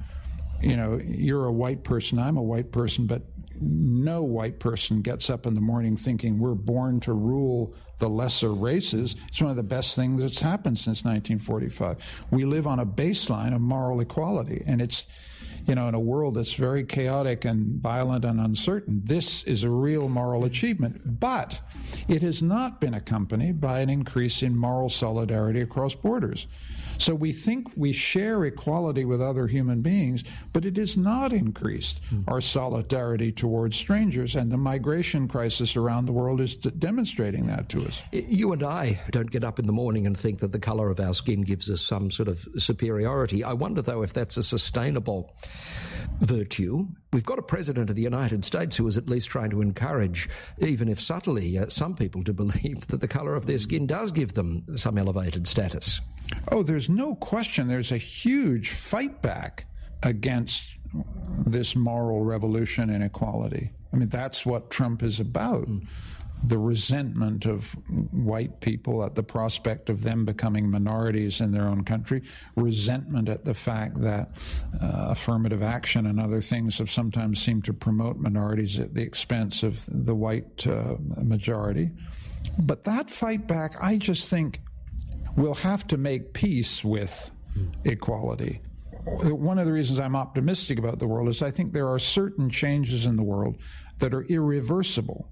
I don't think gay marriage can be rolled back. I don't think the equality of races can be rolled back. I don't think the increasing equality of men and women can be rolled back. Even if you think all of these changes have been a mistake, I think they're irreversible. Okay, let's talk, though, and your book discusses this, some areas where they're under stress. And there's one country which is very close to Australia and which is just at the forefront of the international imagination at the moment, the moral imagination at the moment, and that is Myanmar or Burma. I think there's something like 600,000 people who've been displaced. I mean, this is a real potential genocide that we're seeing here. You went to Burma. What is responsible there for the breakdown of if you like, a kind of global morality? I think Myanmar highlights the limits of transnational solidarity.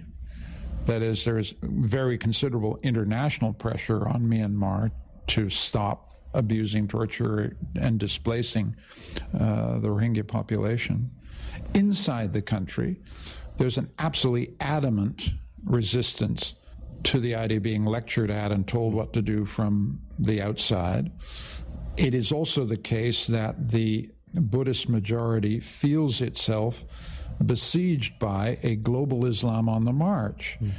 So in the dynamics about how this plays out, the domestic drivers, the Myanmar-based drivers, are determinant of the outcomes.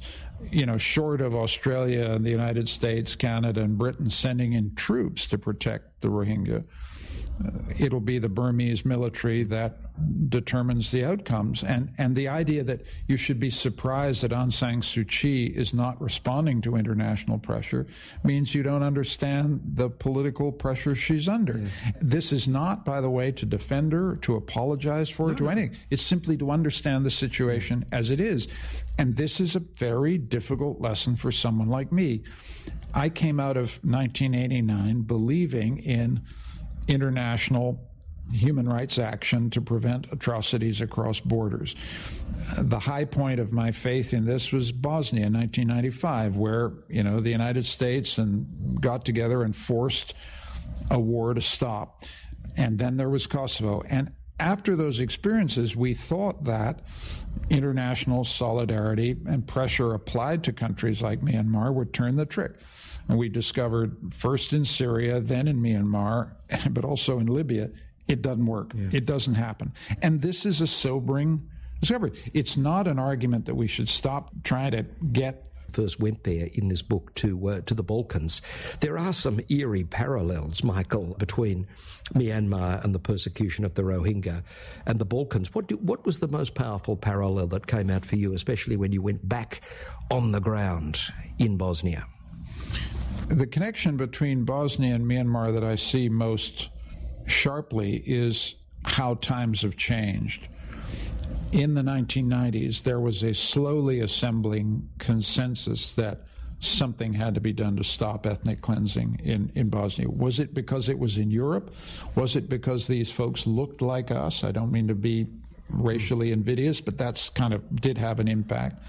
Was it because it was kind of close to home? I think so. If you flash forward to 2017, the relative lack of action on Myanmar compared to Bosnia is very striking. Although we need to remember that 250,000 people died in the Balkans before anything was done. So both in 1995 and in 2017, the record of the external actors has been it was weak in both cases, but even weaker in the Myanmar case. That would be the parallel I see most strongly. The other lesson applicable in both cases, you know, when I used to teach human rights in various universities, the one phrase I banned from use in my classes was the phrase international community. There is no such thing. Bosnia showed it, Myanmar shows it. There are only individual states and actors in the international system. If someone like Australia doesn't lead and doesn't get a coalition of the willing to do something about it, it's not going to happen.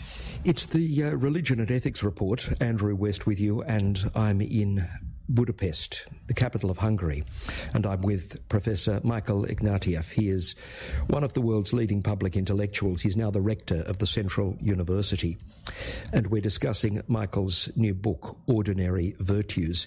Michael, the other parallel I also see between Myanmar and Bosnia is a pretty dark one in this sense that when we go back to the Balkans, we had a strongman Tito, by no means the worst communist despot, but still an authoritarian.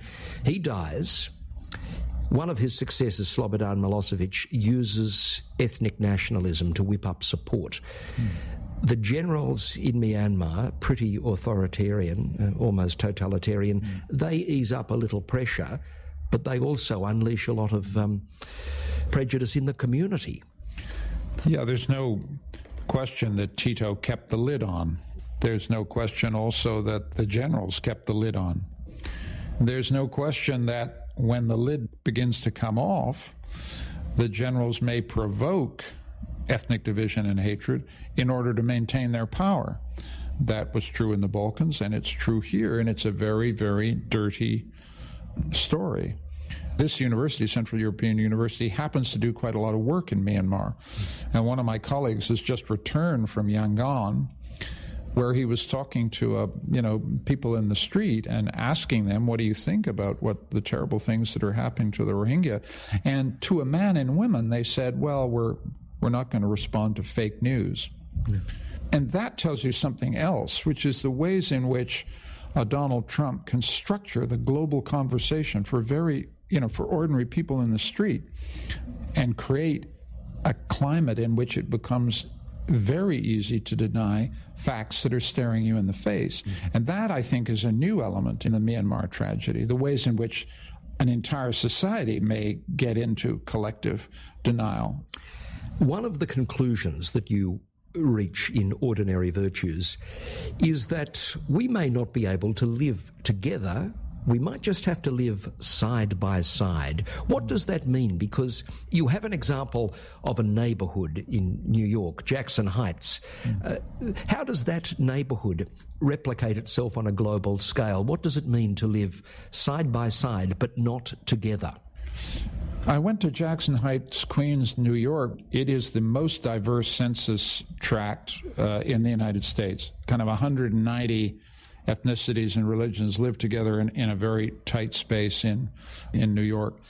It's an incredible achievement and a moral puzzle. How is it that people of different races and religions manage to share the same public space, the same public services, compete for the same jobs and the same housing, and not end up a bunch of warring gangs killing and fighting each other? Because often at home they do, but in Queens, they live peacefully. You discover there are a couple of simple preconditions, non-discriminatory job ladders, non-discriminatory housing ladders are key. They're as important in Melbourne and Sydney as they are in Queens. What I'm trying to warn against is a kind of liberal illusion that people love diversity as such. Because what you discover when you look carefully is that people live side by side. They don't live together. These communities self-segregate. They choose the safety of their own groups. They live peacefully side by side because the public order guarantees law and order, and it guarantees relative equality in jobs and housing. If those institutional conditions break down, then you could have a all against all. That's why a liberal democracy has to work so hard to grind out basic fairness every day. That's what keeps Australia going, kind of basic fairness. But let's not assume diversity is a warm bath. It's no love-in. It's competitive.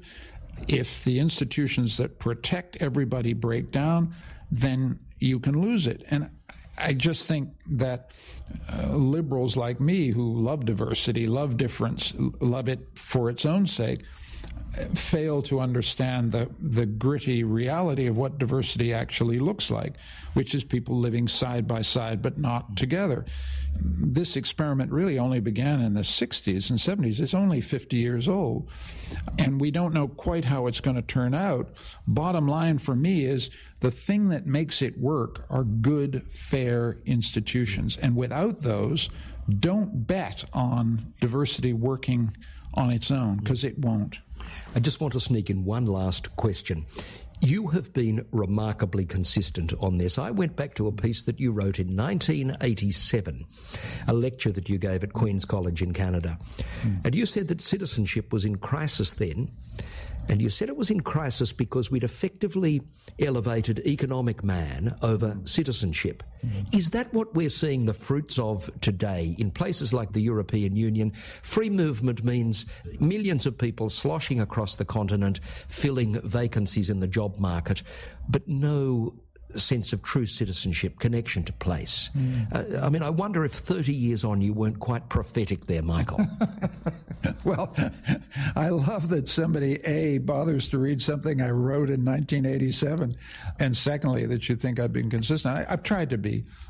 I think that one of the weaknesses of the kind of liberal democratic world, and it It's sometimes called the neoliberal dispensation, in which we elevate economic freedom over public goods and civic responsibility. I don't think you can hold these societies together simply through the market. You have to control the market so it doesn't generate inequality and rapacity and tax evasion and oligopoly and all the curses of the market. You know, a liberal believes that the state is there to regulate that stuff and prevent market outcomes from, you know, ruining people's lives. That's kind of number one. And number two, though, you can't get the loyalty, the allegiance, the pride, the love of country that you need to rally a country and keep it together in times of crisis unless you put an emphasis on place, on language, on religion, on tradition, and on good institutions that try to be fair to everybody. And we have to understand that's a constant struggle. We can never take the liberal institutions for granted. My sense of the last 30 years is we've perilously weakened many liberal institutions. And to come to where I'm living now, I live in a society which has seen those institutions stripped bare of their capacity to protect people. And the results are frightening. And what that then leads you to is a sense that in Canada, in Australia, in countries that get up every morning thinking, aren't we great? We ought to be very, very wary. Institutions are fragile. They depend on people getting up every day and wanting to protect them.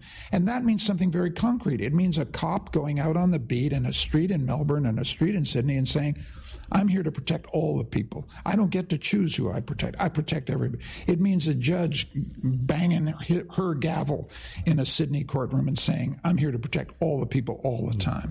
And it means, you know, the mayor, the people who run the housing markets, the people who run the job markets, understanding that something is at stake every day when they get up, which is keeping the edifice of a liberal democracy in Australia functioning. That is everybody's job. Right? That's the thing I feel, you know, as you can tell, pretty passionately about. I'm very happy that you were able to share that passion with us. It has been a great pleasure. Professor Michael Ignatieff, one of the world's leading public intellectuals. He's now the rector at the Central European University here in Budapest. That's a compensating factor, Michael, living here in Budapest, right on the Danube.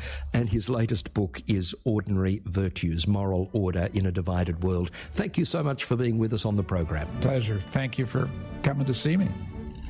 And that is the Religion and Ethics Report for this week. Thanks to Nadia El Ghorli, Jennifer Parsonage and Jolan Camilleri. I'm Andrew West. Back next week.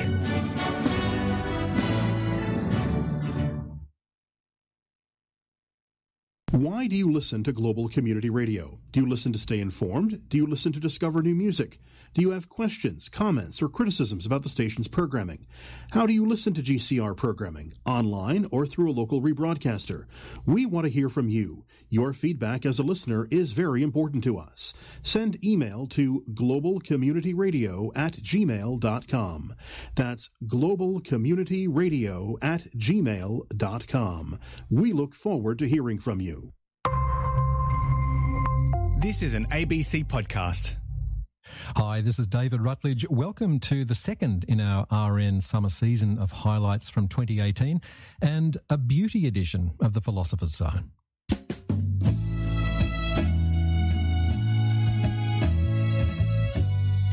When you face the outside world, be sure you put your best face forward.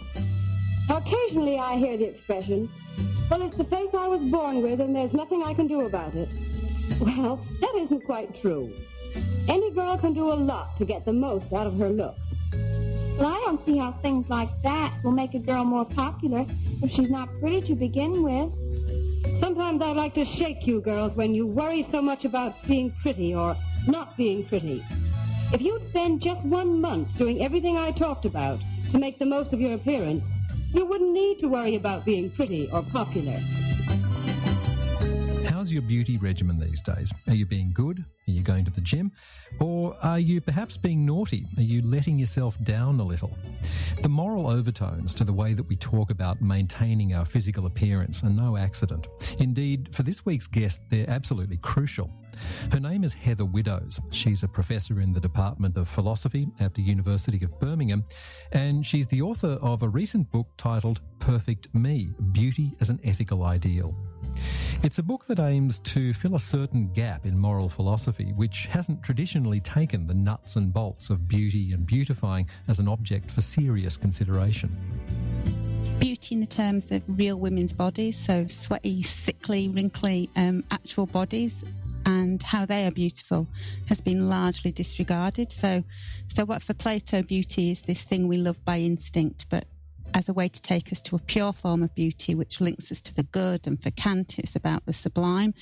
So when it has been about actual beauty of the body, either it's been symbolic, so for Aristotle a beautiful body leads you towards purer beauty, and often it's been beauty as a symbol, so you were women used as images of the virtues, but it hasn't really been about how we manage actual embodied bodies. So the only people who've really done it philosophically is the feminist political philosophers of the second wave, who talked about the fashion beauty complex and who worried about gendered oppression. But beauty as something that individuals strive for, as a way they judge themselves. So basically the moral philosophy element has been missing when it comes to the beauty of the body. So when we see beauty being taken up by these second wave feminist philosophers, does that complicate this idea of its marginalisation and sort of put it on the map, as it were? Or does it perhaps underline that marginalisation in that if this is a subject for feminist philosophy, then it's still able to be dismissed or trivialised within certain sections of the academy as women's business? I think that's exactly right. It's largely been trivialised. It's been seen as something that's either just a matter of taste or unimportant, or something that rather frivolous people do, which is perhaps the way that academics have dismissed it. But I hope that whatever else Perfect Me shows is that beauty isn't trivial, but it matters, and it matters for very many people, in fact perhaps most as you get younger. And not to take appearance seriously in what's a very visual and virtual culture is a real failure to address what's happening in our society. So we have beauty then marginalised as a women's issue traditionally in philosophy and elsewhere. What evidence, though, is there that beauty is becoming an ideal for men as well, and what might be the philosophical implications of that? Yeah, so there's a lot of empirical evidence that appearance is mattering more for men as well as for women. So in the book, I argue that increasingly men are aspiring to more demanding ideals of beauty. So, for instance, the bulked up ideal. We see more men suffering from body image anxiety. We see more young men suffering from eating disorders. And that shifts profoundly the claim that beauty is just a gendered practice, that only kind of trivial women engage in this trivial practice of beauty. And like women, they're engaging in kind of increasingly risky practices in order to attain a particular beauty norm, whether that's steroids or hormones or cosmetic surgery. So how does that then complicate the familiar analysis of gendered power in beauty practices? Because if we're approaching the point where men and women can be both oppressed by the imperative to beautify, does that mean that standard account of aesthetic objectification as something that men do to women, is that no longer adequate as an analysis of what's going on? That's absolutely my view. So one of my core claims is that argument that this is simply about gender depression is just not the case. If everybody's doing things that are more demanding, then everybody is feeling the pressure. So let's go to a central claim in your book that the beauty ideal increasingly functions as an ethical ideal. How does that work? So my claim that beauty is an ethical ideal, or at least that it's functioning that way, is that many of the features that we would normally associate with ethical ideals are now evident when it comes to how people are regarding beauty in their appearance. And this is my first main claim, that beauty is becoming a moral framework by which individuals are judging themselves and others. So, for instance, when we talk about letting ourselves go, we don't just mean that this is a small thing and that we failed in one aspect of success, but it's regarded as a failure of the self.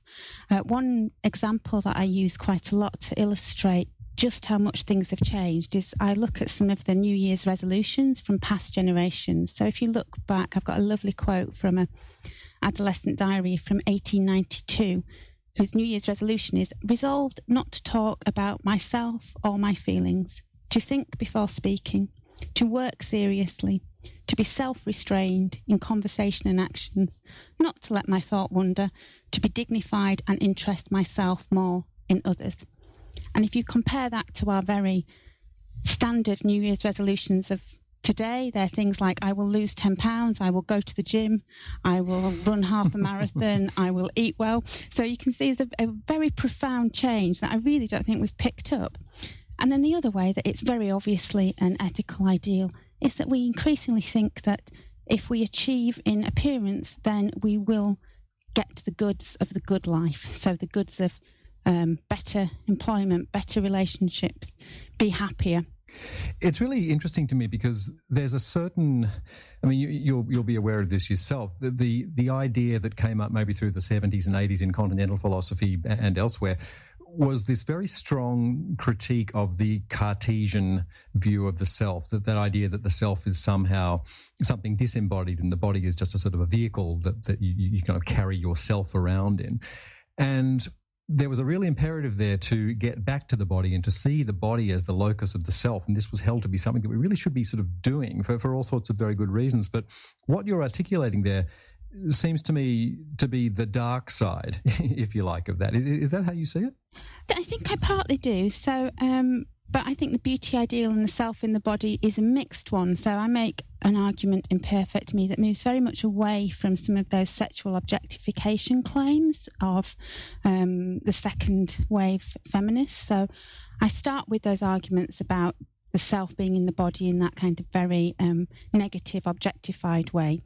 But then I argue that what's going on the beauty ideal is not just a mere body. So the body that we are in is not just our actual flawed body, but also our transforming body and ultimately our imagined body, the imagined self, the perfect me. And this has both negative and positive connotations. So the beauty body is never a mere body. It is something that is in transformation. It is both subject and object. It's to be looked at, but it's also about living the life. So it is an empowering body and full of promise at the same time as it's a body where we feel judged on and feel we're failing in. If I say then that, you know, I like to buy certain clothes, or I like to, I don't know, shampoo my beard if I had one, or get an expensive haircut just because it makes me feel good, or if I'm a woman saying the same thing about makeup and dieting and perhaps even cosmetic surgery, are you saying then that I'm not just a prisoner of false consciousness, that these sort of pleasures of beautification is something that we need to take into account and offset against those more pernicious aspects? Yes, certainly. So I do make an argument that just as it's not gendered exploitation, it's also not false consciousness. And to say that is actually just to alienate people who know full well that there are pleasures of beautifying. Some of them are the personal ones you talk about, but there are also very many communal pleasures of beauty which I think we miss. So, for instance, in our very visual culture, the beauty touch is one of the only socially sanctioned non-sexual touches from adult to adult. So if you think, for instance, an elderly person in a nursing home, they will get medical touching, but the caressing touch that they are likely to get is the beauty touch, the massage when hair is shampooed and cut, for instance. And increasingly we endorse that kind of pleasure as a kind of good pleasure. So, for instance, if you mentioned dieting, so people who go to dieting clubs, partly they're there to lose weight, but we know that actually it's very difficult to lose weight, and most people who diet don't actually change that much. But yet giving up going to those kind of clubs may be giving up on a social pleasure. It may be much easier to say, oh, I'm going to a diet club with my girlfriends than, oh, I'm going out just to socialise with my girlfriends, because we've legitimised this as something that's good to do. It's something that we regard as beneficial, and therefore you're not kind of taking time out away from your family in a way that we might find more difficult to do in other ways. So if we want to take beauty seriously, I think we need to recognise just how embedded it is into our daily lives and how well regarded it is. And somehow academics have failed to see the importance of these trends. How do you experience this sort of ambivalence yourself in your own practices of beautification? Oh, that's an interesting question. When I started this project, so my previous work has been in global ethics and justice, and friends of mine and people in the field were slightly perplexed as why I was moving into beauty.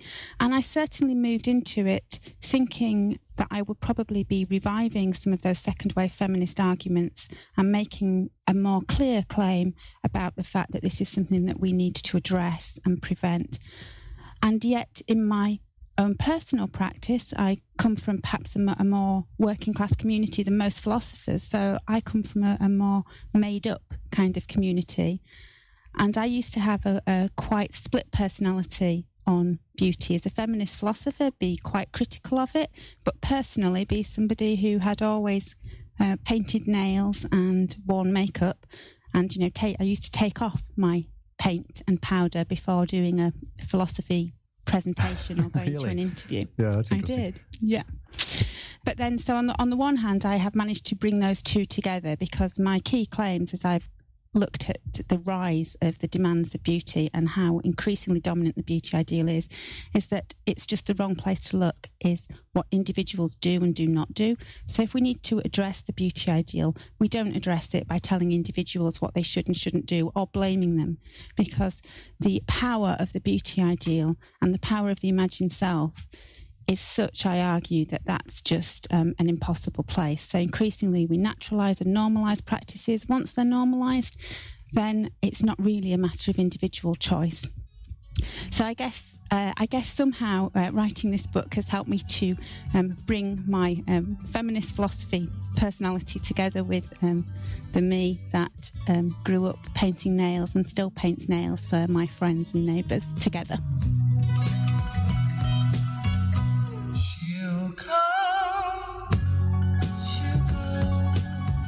On RN Summer, this is The Philosopher's Zone, where we're talking beauty with Heather Widdows, whose recent book, Perfect Me, takes a long overdue philosophical perspective on modern beauty with all its attendant demands and rituals. Beauty, she says, functions these days as an ethical ideal and increasingly as a global one. We have never yet had a global beauty ideal, and one of the reasons that people can dismiss or have previously been able to dismiss beauty as something trivial or a matter of taste is on the grounds that it's always changing and that there are competing beauty ideals.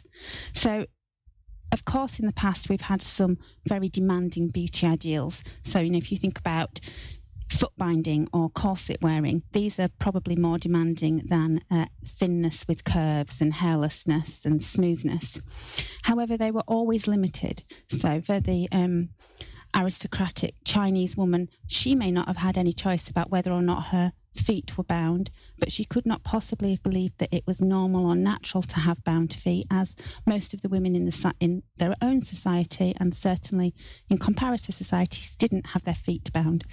Whereas when we move to a global ideal, if it becomes not just a beauty or a desirable practice, but something that is regarded as normal or natural, then suddenly it becomes required in a way where questioning it is almost impossible.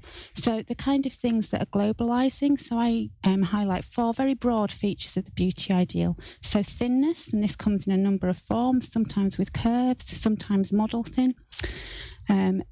Firmness, so strong is the new sexy, an emphasis on buffness, and this is about the face too, so an emphasis on very firm, unwrinkled skin. And then smoothness, so this is about hairlessness, but it's also about a global texture and tone. So globally we move towards more bronzed, coffee-coloured skin. And then, of course, youth is the final one, which you might argue is the only one that's long-standingly been universal. So my claim is not that we're already at this single global ideal, but that we're heading towards a convergence, and there's a range of what is acceptable, and that the range is all going towards the same direction. Also, you can see a convergence in the kind of cosmetic surgery that we're having. So my claim is not that there's just one single blueprint of perfect, but that there is a range, and in some places some features of the range matter more. So for instance, in China, it may be that the pale skin matters more than the thinness, and it may be the case that there's other places, so for instance, you can be very dark or very light as long as you are also thin, smooth, hairless. What you can't be is hairy and fat and aging. So it's more about juggling the features, but the range itself is narrowing, and falling in what is normal becomes harder. So one example that I quite like to use is the body hair example, and how much that has changed in a very short number of generations. And this is a good example of how practices move from what were once kind of beauty practices to what are now regarded as hygiene practices. So it used to be the case that removing body hair was very much a kind of fashion choice, and certainly when I was young, hairy armpits were and no bra was actually quite sexy amongst some groups of students, whereas I think that's now no longer true. And if you look at some of the empirical evidence about how women regard body hair removal, they say quite normative things at the same time as they say it's a choice, because these are our acceptable narratives. So women will say things like, oh, well, it's obviously up to everybody what they do with their own bodies, but if I saw somebody in the shower at the swimming pool, I might, stand 10 feet away from them. So these are kind of quite clear claims. And increasingly people do see body hair removal as a hygiene practice, and we increasingly see it in other areas. So the Botox is a good example, where in some demographics it's already the case that the signs of aging, so wrinkles or jowls, are not just signs of aging, but there's something that you should feel ashamed of and make the effort to get rid of. That kind of language is all over beauty. So things like, oh, make the best of yourself, or a duty to others. And the language is, if you haven't made the best of yourself, then somehow this is a lack of self-respect, or perhaps in some cultures a lack of respect for others. And at that point, we're just so firmly in the moral territory that I find it so strange that moral philosophers haven't entered this debate already. But where does that imperative to comply come from? Is this Foucauldian idea of power as something that saturates society to the point where every subject acts as though they're constantly under surveillance? Is that the way you see it? I think that's perhaps one of the most useful theories that we have of the power when it comes to beauty norms. I think there are also some kind of key drivers that we can identify, not necessarily in the sense of being directly causal nor on their own, but there's kind of a perfect storm of drivers towards increasingly demanding beauty ideals and our increased investment in the self as the to be looked at self. Ones that sociologists will point to are things like the technical imperative, that, it may be the case that we've always wanted to look younger, but there's not a lot some of our ancestors could have done except cover their faces with white lead and wear high collars or something, whereas now we can do an awful lot to look younger. So there's a kind of, the technological imperative is that because we can do stuff, therefore we should do stuff. So that would be one driver. Another would be, and I think this is again underestimated, is just how much our culture has changed from a text-based culture to a visual culture. So this is true of social media very clearly when we think of how young people negotiate their friendships, present themselves. It's nearly all in visual formats, but it's also increasingly true of all of us. Even as an academic, I now find that my picture is required in very many more places than it used to be. So technological imperative, the visual and virtual culture, and of course the nature of individual consumerism, as increasingly we display ourselves on our bodies and try and present a certain kind of identity. So when it comes to the individual capitalism argument, my point about that is that's absolutely true. Of course it's true that part of what is driving this is that kind of consumerism, but we can only be sold creams that make our pores disappear if we have bought the view that some kind of perfect HD skin tone that no human actually has is what we should have. it's not enough to just blame the industry. You do have to put together the whole package of these drivers, and I think this is something profoundly different going on. At the heart of that second wave feminist critique of the beauty ideal that you've touched on, there's always been the understanding that it's primarily about sexual objectification and the male gaze. Whenever a woman beautifies, she's colluding in her own transformation into an object of male desire. And I mean, in a sense, that's older than feminism. That goes back to Kant, that idea that all objectification is intrinsically harmful. That's something that you take issue with, that, don't you? Yes, I do. So I do start with those sexual objectification arguments as a way to put the self in the body, but I just do not think it's true that what's going on when we objectify is always sexual, nor in that kind of Kantian way always extremely harmful. I think there's all kinds of other things going on when we objectify in the beauty realm, and I try and present a concept of beauty objectification that is both removed from sexual threat, which I think is doing a lot of work in those old arguments, and removed from sexual desire. I think when one looks at, for example, young girls beautifying and, wearing their mother's heels at very young ages, I think to suggest what's going on there is sexual objectification is just to misunderstand the practice.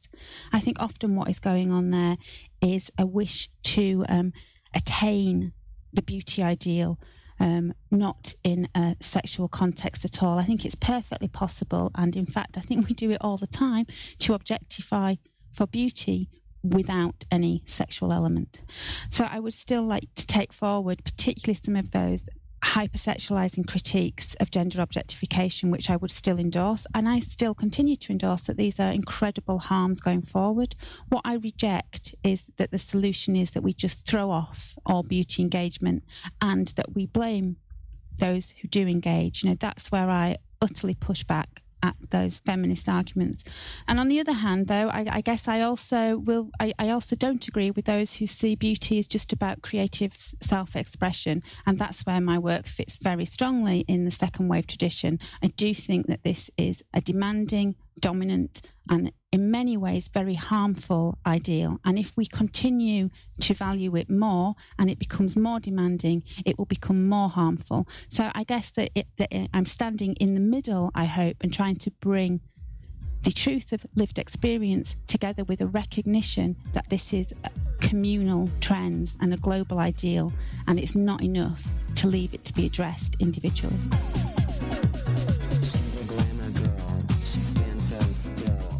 Widows, professor in the philosophy department at the University of Birmingham. And her book, Perfect Me, Beauty as an Ethical Ideal, is published by Princeton University Press. We'll put a link to the details on our website. And this has been a beauty edition of The Philosopher's Zone on RN Summer. Our producer is leggy blonde Diane Dean. Executive producer is Beachpod Joe Gelanisi. And sound engineer this week was roid raging Russell Stapleton. And I'm David Rutledge. I'm off now to work on my glutes. See you next time.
Community Radio Channel 1, KAKU-LP Kahilui, KBOG-LP Bandon, KFZR-LP Fraser Park, KIEZ-LP Monroe, KLQS-LP Agua Dulce, KPDO Pescadero, Sunflower State Radio Extra Marysville, WLRI-LP Gap, WMUU-LP Madison, WRAQ-LP Angelica, WXDR-LP New Orleans, WXIR-LP Rochester.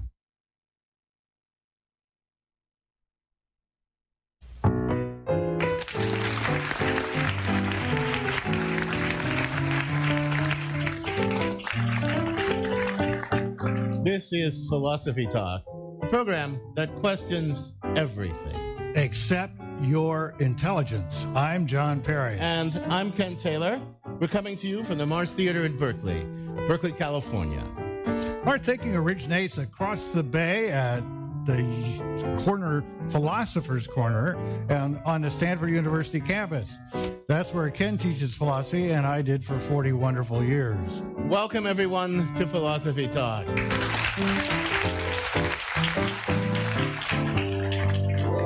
Now, today, we're talking about the ethics of drone warfare. Well, that's timely, Ken, because in the last 6 years alone, 2,500 people have been killed by U.S. drone strikes. That's 9 times as many drone attacks under President Obama than under his predecessor, George W. You know, what I find really remarkable about that is the number of deaths on our side. On our side, I suppose that's 0 or close to it. Yeah, because drones are precise, effective weapons that can reduce unintended casualties, and best of all, they don't even put our own soldiers at risk. That's a cool thing. Well, you sound enthused. You sound like this is all a good thing. Of course it's a good thing. How could it not be? Surely you agree it's morally preferable to use weapons that limit the number of intended and unintended casualties than to use ones that increase them, right? Well, limited on one side. Our guys aren't in danger when we bomb Pakistan, Afghanistan, or wherever we're bombing on a given day. But what about those people? Hundreds of civilians, innocent civilians, have been killed by drones since Obama took office. How is that morally preferable? Well, because you got to think about the base rate, John. Imagine what those numbers would be if we bombed those targets using less precise technology instead. There'd be many more civilian deaths. Surely less is better than more. Yeah, well, imagine what it'd be like if we didn't go around bombing places. That's a problem with drones. They make it too easy for the powers that be and powers that would be like you to bomb whomever they want without any political fallout. You're confused, John. You're objecting to U.S. foreign policy, not to drone warfare. Look, you got to keep separate things separate. There are 2 distinct moral questions here. Both deserve addressing. Question 1, are drones morally preferable to other weapons used in war? Question 2, do we have good reason to go to war regardless of what weapon is being used? Well, you're not getting my point. These questions get entangled in people's minds. When you make going to war politically too easy with technology like drones, you create a political culture in which people convince themselves that we ought to be fighting all kinds of stupid wars all over the place. Well, but look, maybe there are also wars that we really should be fighting, but we lack the political will because we fear the possibility of high casualties for our servicemen.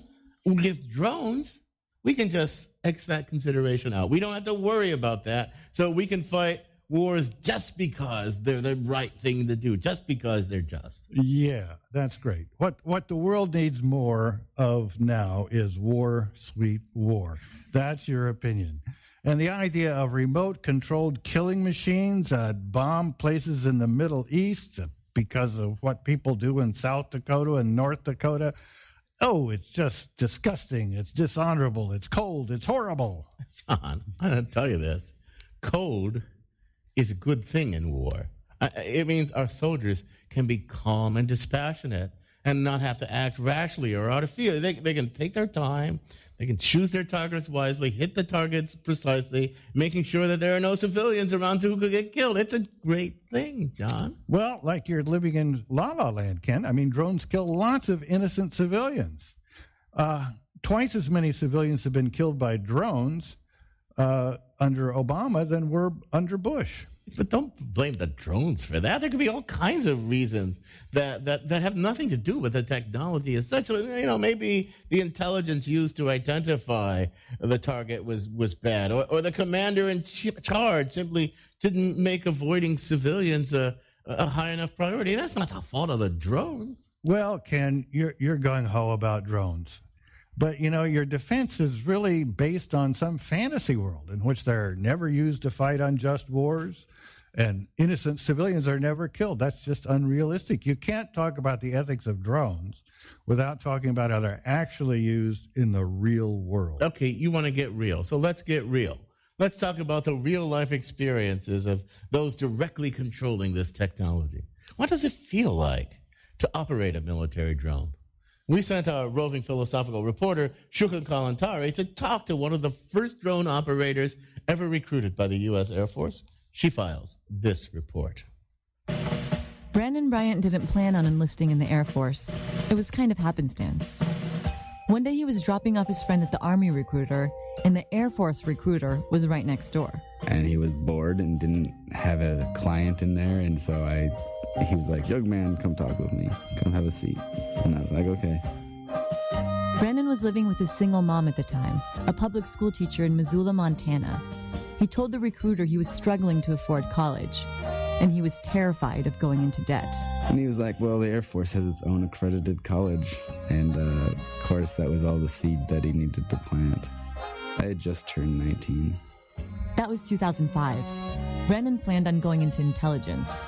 A few months later, he was sent to the middle of the Nevada desert on a secret mission. I showed up and they showed us a montage video of Hellfire missile shots and bad guys on the ground shooting set to heavy metal music. And this guy walks down the center aisle of the 11th Reconnaissance Squadron. He turns around and he's like, "Your job is to kill people and break things." And I was like, what? It's not what I signed up to do. Brandon tried to back out, but it was too late. He was officially a sensor operator for the U.S. Air Force. He was going to fly drones. Soon after, Brandon killed his first target.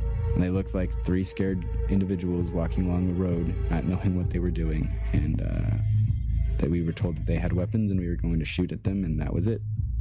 Brandon says he was more afraid of not fulfilling his duty than taking another life. So he shot the three men. And then as soon as the smoke cleared, I watched this guy rolling around on the ground, bleeding. And I watched him die.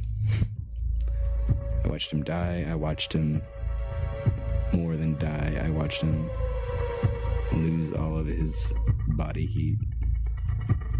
And then they were like, good shot. Everyone started cheering and congratulating him, but Brandon felt sick. I went out to my car and I tried to drive off a base, and the frickin' stoplight wouldn't turn green. I should have just gone through it, but I couldn't. I felt trapped. I was trapped in this life, and I didn't like it. And after that, it was like robot mode. I went into robot mode after that.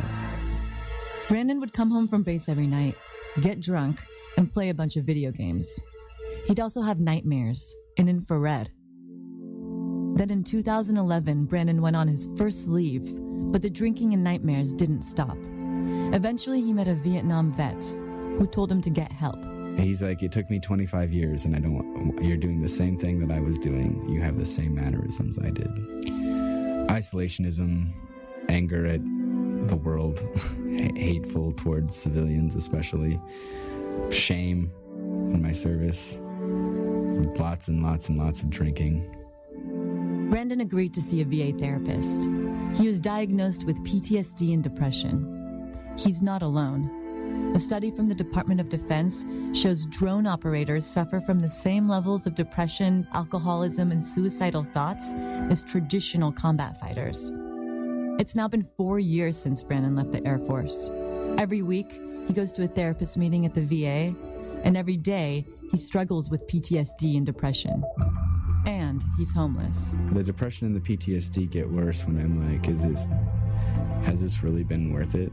Like, I'm still a homeless veteran struggling along in the world. If Brandon Bryant had not decided to drop off his friend at the Army recruiter 10 years ago, he might have been a graduate of the University of Montana today. Instead, he lives out of his car. Brandon says what keeps him going is doing good for others, sharing his story to whoever will listen, and advocating against the use of drone warfare. For Philosophy Talk, I'm Shuka Kalantari. Thanks, Shuka. That was a very interesting piece. I hope the Air Force doesn't hire you away from Philosophy Talk to do recruitment. I'm John Perry, along with my fellow philosopher at Stanford, Ken Taylor. We're coming to you from the Mars Theater in Berkeley, California. Our guest today is a professor of philosophy at the Naval Postgraduate School in Monterey, California. He's author of Killing by Remote Control, The Ethics of an Unmanned Military. Please welcome to the Philosophy Talk stage, Bradley Strasser.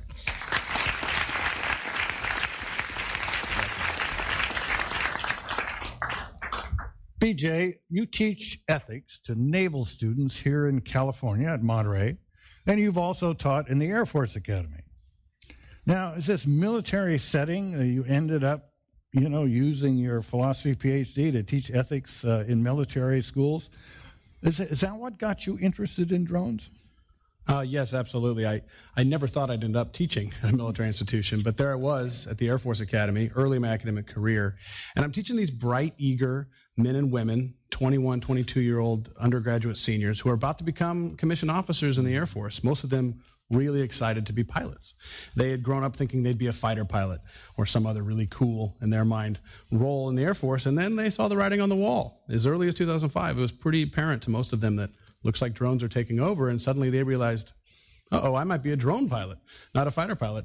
And that's not nearly as sexy in their minds. And so they had a lot of concerns over this. So it was the perfect opportunity for me to dive into really wrestling with the questions this form of warfare raises. So you go into the Air Force thinking you're going to be Tom Cruise in Top Gun, and you end up being, Joe Nobody in South Dakota. That's right. Of course, Tom Cruise is the Navy. The Navy guys would tell me. Sorry.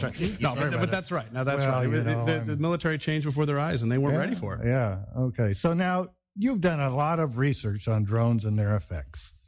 Now, Ken and I had this little back and forth. On the one side, the claim is drones disconnect soldiers from their enemies. They dehumanize the battlefield, and they make it too easy for politicians to go to war. On the other hand, the point is that operating with drones allows the people who are in charge of these weapons to be more precise, to reflect more on what they're doing, to be more careful, to avoid innocent casualties. So who's right, me as usual, or Ken for a change? Well, I've got good news and bad news for you.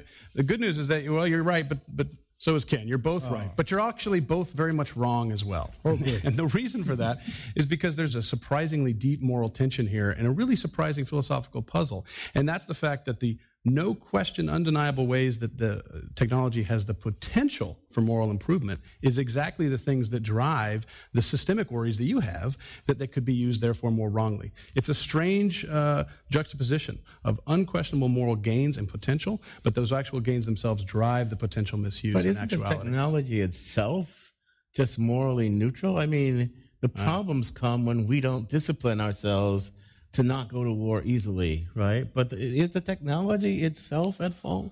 I don't think the technology is at fault, but technology is certainly not neutral. If there's one thing we know about new technologies, it's that case.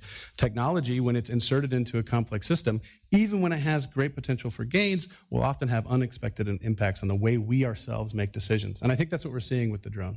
So we'll have to dig into this moral quandary. This is Philosophy Talk, coming to you from the Mars Theater. Our guest is Bradley Strasser from the Naval Postgraduate School, and we're thinking about the ethics of drone warfare. What are the unique moral concerns raised by drone warfare?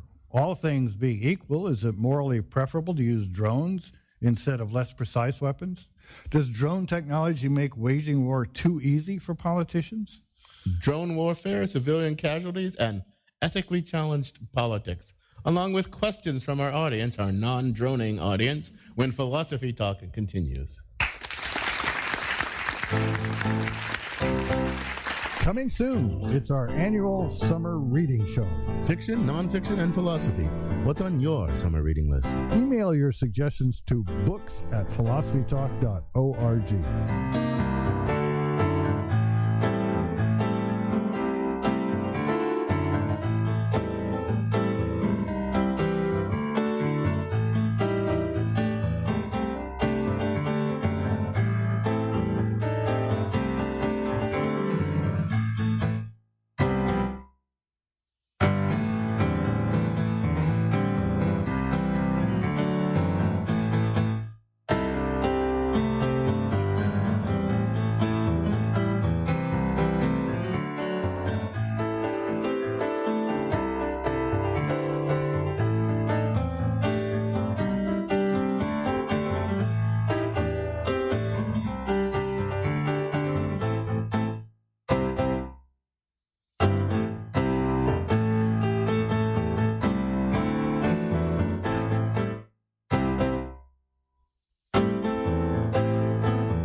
Make the desert burn and quake.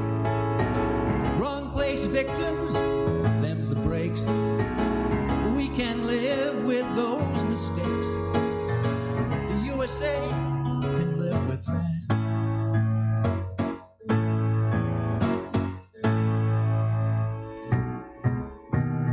Grab a joystick, stay at home, and blow them up with mini drones. Tiny missiles, micro bombs, kill them all, just don't tell Mom.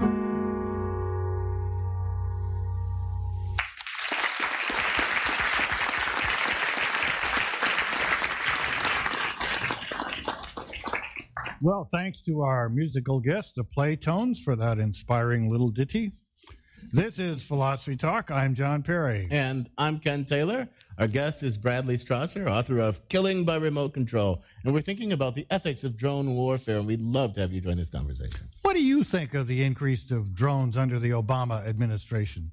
Are drones better than boots on the ground and real planes in the air? What do you think are the biggest moral concerns about drone warfare? You can join the discussion by stepping up to the microphone right there in front of the stage.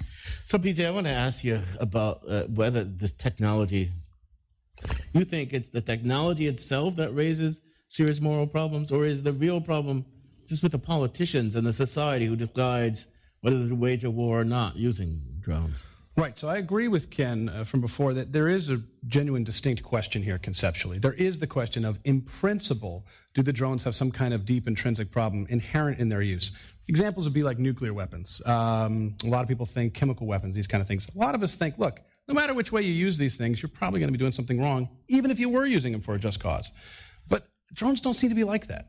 Drones seem to have certain characteristic ability at actually limiting the number of people that die in war, as well as protecting the operators. In the great piece from the Roving Reporter, we heard the young man Brandon, this awful story, talk about how he thinks you need to have boots on the ground because you need to care enough and need to have a really good reason to go to war. I couldn't agree more that you need to have a really just cause. But here's the puzzle. If you have a just cause, and you really do believe you have a good reason to go to war, then you shouldn't want to risk your guys, right? And you shouldn't want to put boots on the ground if you don't have to. And drones seem to give you that ability. Well, there's one thing about having to put boots on the ground. Suppose I threaten you. I think of the United States and the Soviet Union during the Cold War. How did the Soviets know that the U.S. was deadly serious? That if you invade Germany, we will resist? How did they know? Because they put 200-some thousand troops on the German border, and they said, look, this is our treasure.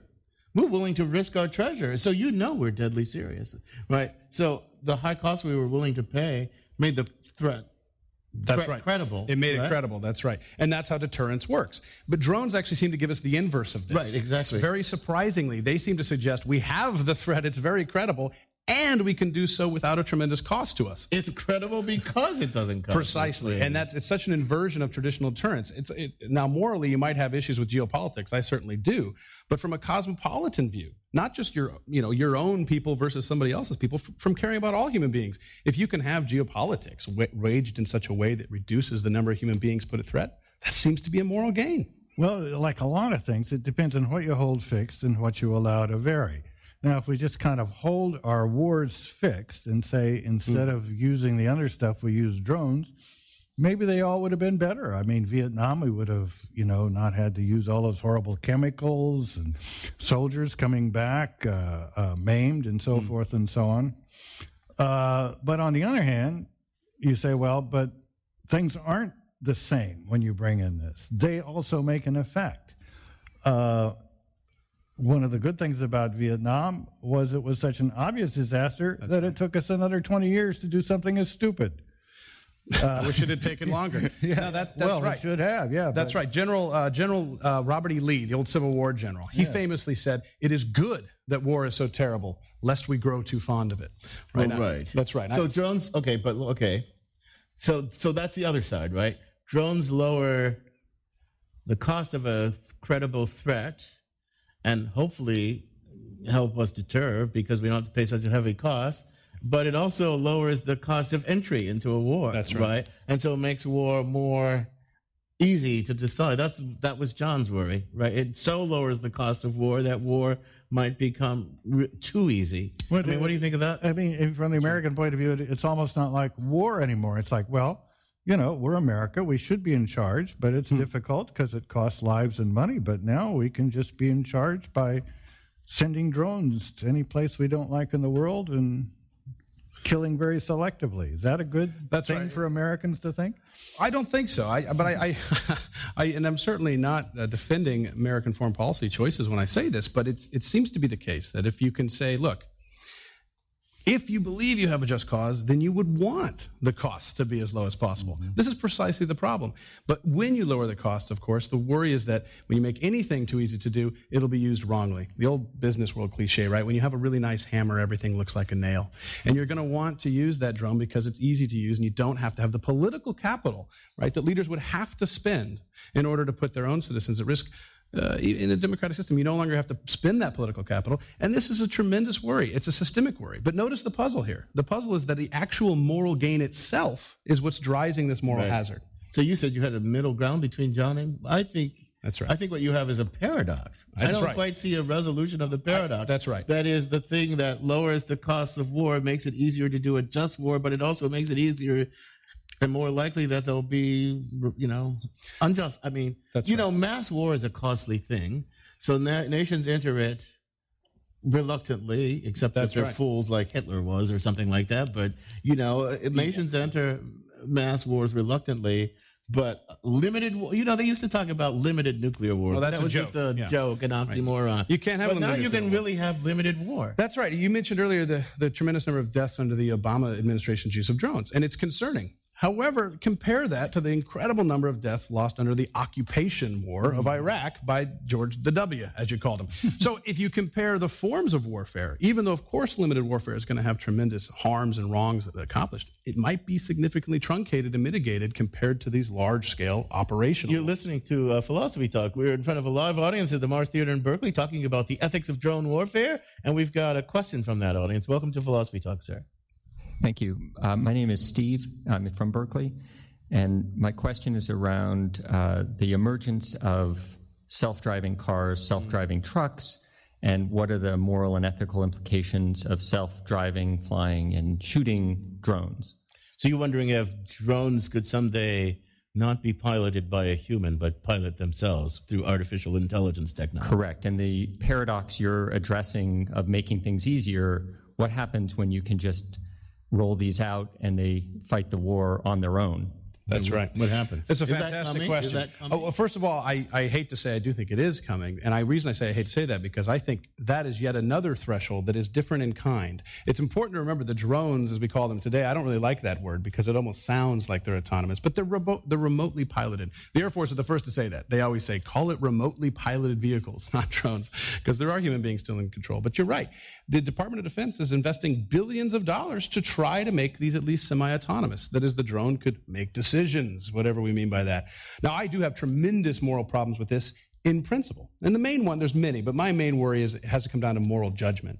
Many of us think that these kind of life and death decisions require a human moral agent to make them. And if you don't have a human agent, a moral agent, making a moral decision over life and death, then you have a kind of category mistake. Right, but I would imagine the decisions that you want to program the drone to make is targeting decisions whether to fire or not fire, right? Give it some algorithm that calculates the cost, the damage, and all that. I mean, but behind that algorithm is a human decision. We would design it, right? We design it. We give weight to the the factors. Ken, you can go further than this. You could argue that they might be better than human beings in making these decisions. Somebody said the other day, some guru like Bill Gates or somebody, 20, 30 years from now, we will look back on the era in which humans drove cars and we will say, how nutty was that?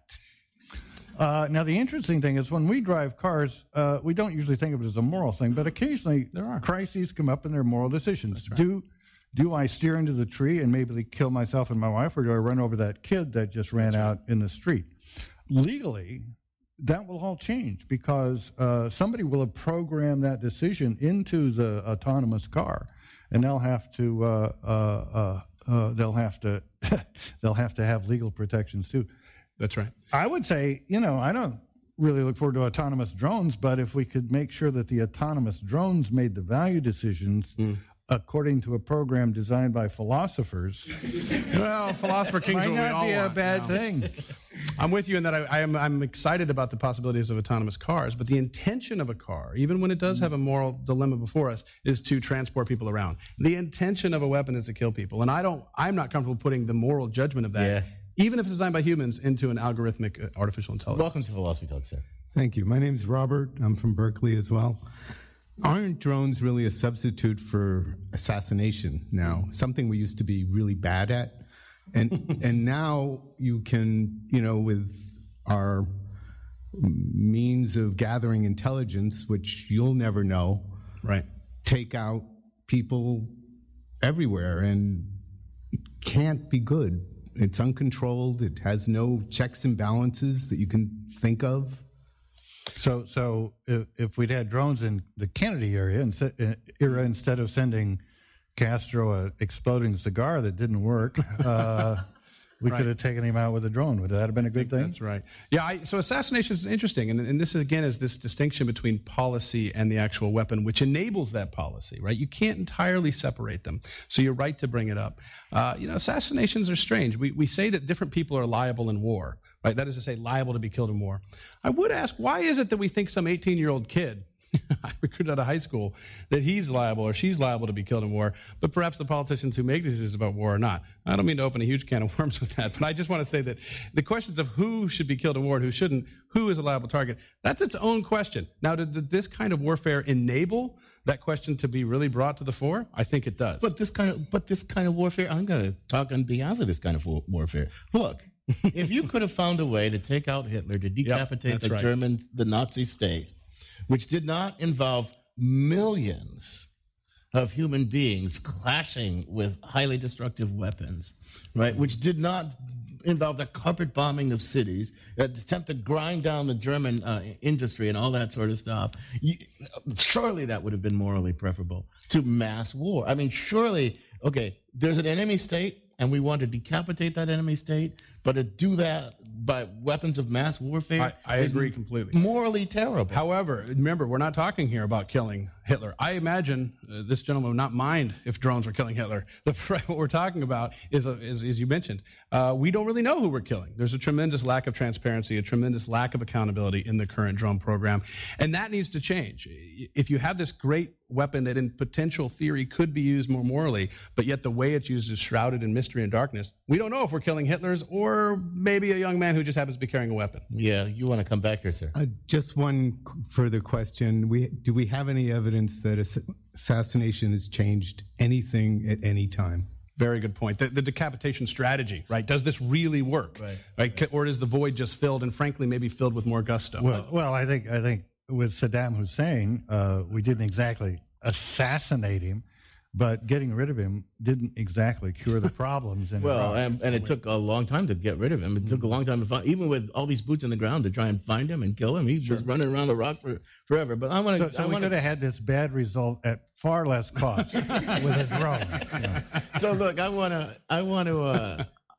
to give you a test. I'm not quite sure what the answer to this. There's certain weapons we abhor the very thought that they might become ubiquitous. Nuclear weapons, I mean, that thought is abhorrent to almost everybody, but I kind of wonder if everybody had them, nobody would be able to use them because they're such destructive weapons. Okay, so if drones were ubiquitous, then every single potential belligerent would have global reach. Right, you don't need to be able to. U.S. feels safe mostly because we think they can't bring a mass. Nobody except the Soviets or the Chinese could possibly bring mass attack to U.S. shores. Of course, there are these guys with box cutters. But suppose every potential belligerent had global reach. Would that be a good thing or a bad thing? Well, this cuts right to the core of the puzzle, the paradox, as you say, that I grapple with here in this position I have, because. Of course, it seems very awful right out of the gate to think of the ubiquity of drones. I will note that most major militaries today do have them. The U.S. are the ones using them, but most militaries today in advanced countries do have them. But setting that aside for a minute, the idea of global reach, I should point out that Al-Qaeda believe they have a global reach. They were based out of the Fatah region in Afghanistan and Pakistan, and they attacked New York. So the idea of global reach is more widespread than drones. But I take your point. I think ubiquity of most weapons, like nuclear weapons, is awful. But that's because I think nuclear weapons can't be used justly in principle. I think any use of a nuclear weapon is going to violate any norms of proportionality or distinction, but drones aren't like that. There's really a little philosophy that can be used here. I mean, when you think of intelligence, you think, well, you get information through perception, you perform an action, and it has a result. But an important part of that is you know what the result is ahead of time, or at least you know what the result is after time. Now, a lot of weaponry is based on increasing our powers of action with no increase in the epistemology of the effect. I mean, even going back to the difference between hand-to-hand fighting and fighting with rifles or longbows, much less bombing with artillery shells, much less bombs dropped from 15,000 feet, much less nuclear bombs. So epistemologically, the drone really does stand out as something that actually is a new weaponry that doesn't decrease the knowledge we have of its own effects. And in that sense, maybe it's kind of promising. It's a strange weapon in that it actually gives a credible distance, but at the same time, a shocking level of intimacy, as we heard in the roving reporter's report. Question from our audience. Welcome to Philosophy Talk Now. Hi, my name is Laura. I'm from San Francisco, and I want to talk about other effects of drones. So if we think about what happens when an area is being covered by drones, there's all of these drones, I guess, what is there another word for that? Flying about in the sky, and, they make all this noise, and it's different from if, like in the Second World War, when there was aerial bombing, and you hear the planes coming, they bomb, and then they're gone. But with drones, it seems like because they're doing a lot of surveillance, they're there for a long time, and you are living under this threat, this constant threat, and not knowing when it's going to strike, where it's going to strike. And that in itself, even, forgetting about when it does actually strike, but what it must be like to be a part of a population in an area where there are a lot of drones and you just don't know what's going to happen. It seems like that would be really psychologically a horrible situation to live in. The suggestion, it seems to be that drone weapons are terrorizing weapons because they have a psychological effect that... I would say that any kind of aerial warfare in a given population group is going to be pretty terrorizing. But I think Laura's right. This is a peculiar kind of harm that needs to be accounted for in any kind of what we call proportionality weighing of the harms of warfare, whether or not it's justified. And so you can't just look at the harm done to civilians as those that are killed or those that are injured, but also the entire population group that lives daily under the constant drone of the drones. And this has been captured in some recent studies. Stanford NYU Law Center, in conjunction, they worked together and did a report called literally Living Under Drones that made precisely this point. If that harm isn't captured, you can't possibly think about the actual use of drone warfare. Well, this is fascinating stuff, really worth digging into even more. You're listening to Philosophy Talk. We're thinking about the ethics of drone warfare with Bradley Strasser from the Naval Postgraduate School. How do we, the citizens, make sure our leaders use drones in the most ethical way possible? We need greater transparency and accountability, don't we? Or does our national security rely on keeping drone attacks secret? Maybe drones wouldn't be useful if we had more transparency and accountability.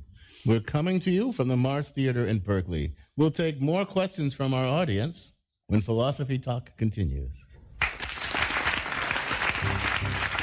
Philosophy Talk needs you. Show your support for Philosophy Talk by becoming a partner in our online community of thinkers. Your tax-deductible donations help us stay on the air. And the community needs more thinkers like you. Learn more at our website, philosophytalk.org.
Thousand eyes. So remember when you tell those little white lies that the night has 1,000 eyes.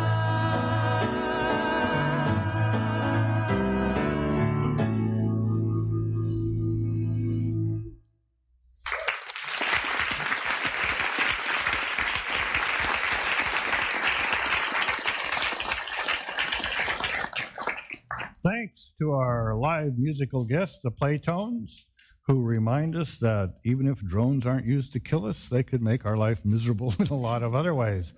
This is Philosophy Talk, the program that questions everything except your intelligence. I'm Ken Taylor. We're thinking about the ethics of drone warfare with Bradley Strasser, author of Killing by Remote Control. BJ, given all the secrecy around the CIA, which I guess is inevitable, and military use of drones, what do you think the citizens of a liberal democracy can do to make sure these weapons are used in the most ethical way? I mean, if some, presidential candidate, Bernie Sanders, say, who was willing to listen to reason, ask you to draft a drone policy, what would it be? On this issue, it is the real deep-seated problem with the actual use of drones that I see in the United States, and that's that there simply is not anywhere near the level of transparency and then, of course, resulting accountability you can have.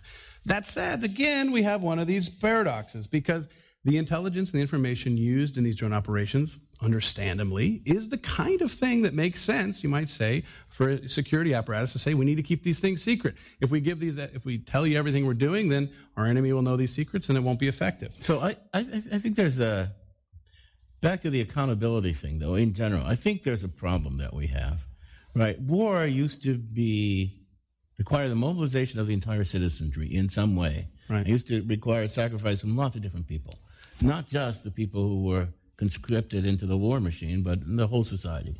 Okay, we had this draft, for example. Nixon ended the draft. Why did Nixon end the draft? Not because he was a liberal do-gooder. He was that's the last thing he wanted to do. He thought that by ending the draft, he would end the anti-war protests. He would suck the lifeblood out of the anti-war movement, and he would be able to continue the war. And you know what? He was pretty much right about that. Right now, we have this all-volunteer army. What percentage of our citizenry? That's right. Was discomforted even by the Iraq War? Right. Some people were morally outraged, but what percentage of our citizenry was put on the line, their blood to be spilled? Yeah. Right. Okay. I think that makes less resistance to war in the citizen because they're not aroused by war as much. That's right. There's a sense in which it should hurt. Drones take that. Especially if drones become a primary instrument of war, drones take that even further. So I don't know how in a democracy, if you have this weapon that enables us not to impose costs on the citizenry. That's right. I mean, the citizenry doesn't just get up and, by and large, get aroused out of moral pique. It's when their blood and treasure. Maybe in Berkeley, wasted. But not many other places. Yeah, I agree. This is a serious problem. And that's not just with drones. Notice the conversation we're having now actually isn't just about drones, but it's about the ever-increasing military technology superiority of the United States and coupled with the incredible disconnect most of the citizenry has from that military use. These are some reasons you might think that there's other ways we could resolve some of these worries as opposed to saying, well, we can't use the better technology we have because of these problems. Perhaps we think about bringing back a draft for liberal reasons. Perhaps we bring an idea that we say war should cost and hurt all citizens to some sense so that they feel the pain to have a public accountability and outcry. Perhaps we should think about these alternative measures. I want to ask you one more quick question because I want to go back to the roving philosophical report because we haven't talked about the effect on the drone warriors. I mean, is that fellow unusual or usual? I mean, prototypical or atypical? Or in my experience, so I've interviewed a lot of drone pilots as well. First of all, his story is awful. He's atypical that he's sadly on the street and in this horrible place. He's not atypical in that he is deeply, viscerally impacted by the killing that he did via drone. So this is important to note. The PTSD you hear about with drone pilots and the way that they're impacted, this, I hope, puts to bed the idea that the drone pilots don't take it seriously, if nothing else. It's not a video game. You don't get PTSD from a video game. On the other hand, of course, you could still make the case that if we had to put Brandon, let's say, his life on the line in warfare, or have him fly this remotely, you could say we could have an advantage. But that's true. But we're putting the soldier in a situation of cognitive dissonance, as it were. No question. Because most soldiers, except for ballistic missile pilots or maybe submarine pilots, but even though they're in the theater of war, and everything around them is in this theater of war, and and lots of people are in the same boat. But these drone pilots, they operate in the theater of war, but they live with their families and their community, and then they can't talk about what they do. It's the very whole strange. support mechanism that you would have of your. So I think there might be a fallacy at play here, though. If you think that is a in principle objection against drones, I just don't think it's going to work. First, let me agree with you. There is a cognitive dissonance. I mean, these guys they'll fire a missile and then they're going to go home to their PTA meeting or their kid's soccer game. That's odd. Right. That's new. But I don't think as an objection against the weapon in principle that it's going to necessarily hold water. For starters, I know this sounds silly, we could change that, right? There's no reason to have drone pilots operate the way they do. You could have them operate in a deployed environment. Hell, you could have bombs go off around them or something silly. Well, I mean, you could really be ridiculous. That seems a little. Yeah. Of course, it's ridiculous. My point being is that it seems that the kind of dissonance you're describing, while real, doesn't seem in principle to put a I wasn't really worried. I wasn't so much talking about whether it's an in principle objection, right? But it's a weird situation. That's new in warfare. It's new and strange, and because it's so new and strange, I don't think we've really had the time yet, or really the experience or the data as well, empirically, to really understand what that does to our pilots. Well, about 15 or so years ago, I had an optimistic thought, which was, and then you lie down and it went away. Right? Most of our wars are really rooted in ignorance. I mean, start with World War I, which was the stupidest war in history. Stupidest war in the 20th century, anyway. And you can see lots of depictions in movies in that, but the historians tell us it's accurate. They didn't know what they were getting into. They were completely deluded, and if they had known, they would have maybe not gone to war. But you can say that right up until the invasion of Iraq. But since then, things have really changed dramatically with the internet. You can't imagine. Not only can't imagine going into World War I without people on the internet telling you what it's really going to be like. You can't even imagine George Bush and Cheney getting us into Iraq with the internet rather than just a couple of places like the New York Times that were kind of sold out. And I thought, that was my optimistic thought. The internet is going to make it much less likely that we bungle into war because we don't know the consequences. Because the idea... But now technology of warfare has taken that away. So I'm back to depressed thoughts. Well, I share a lot of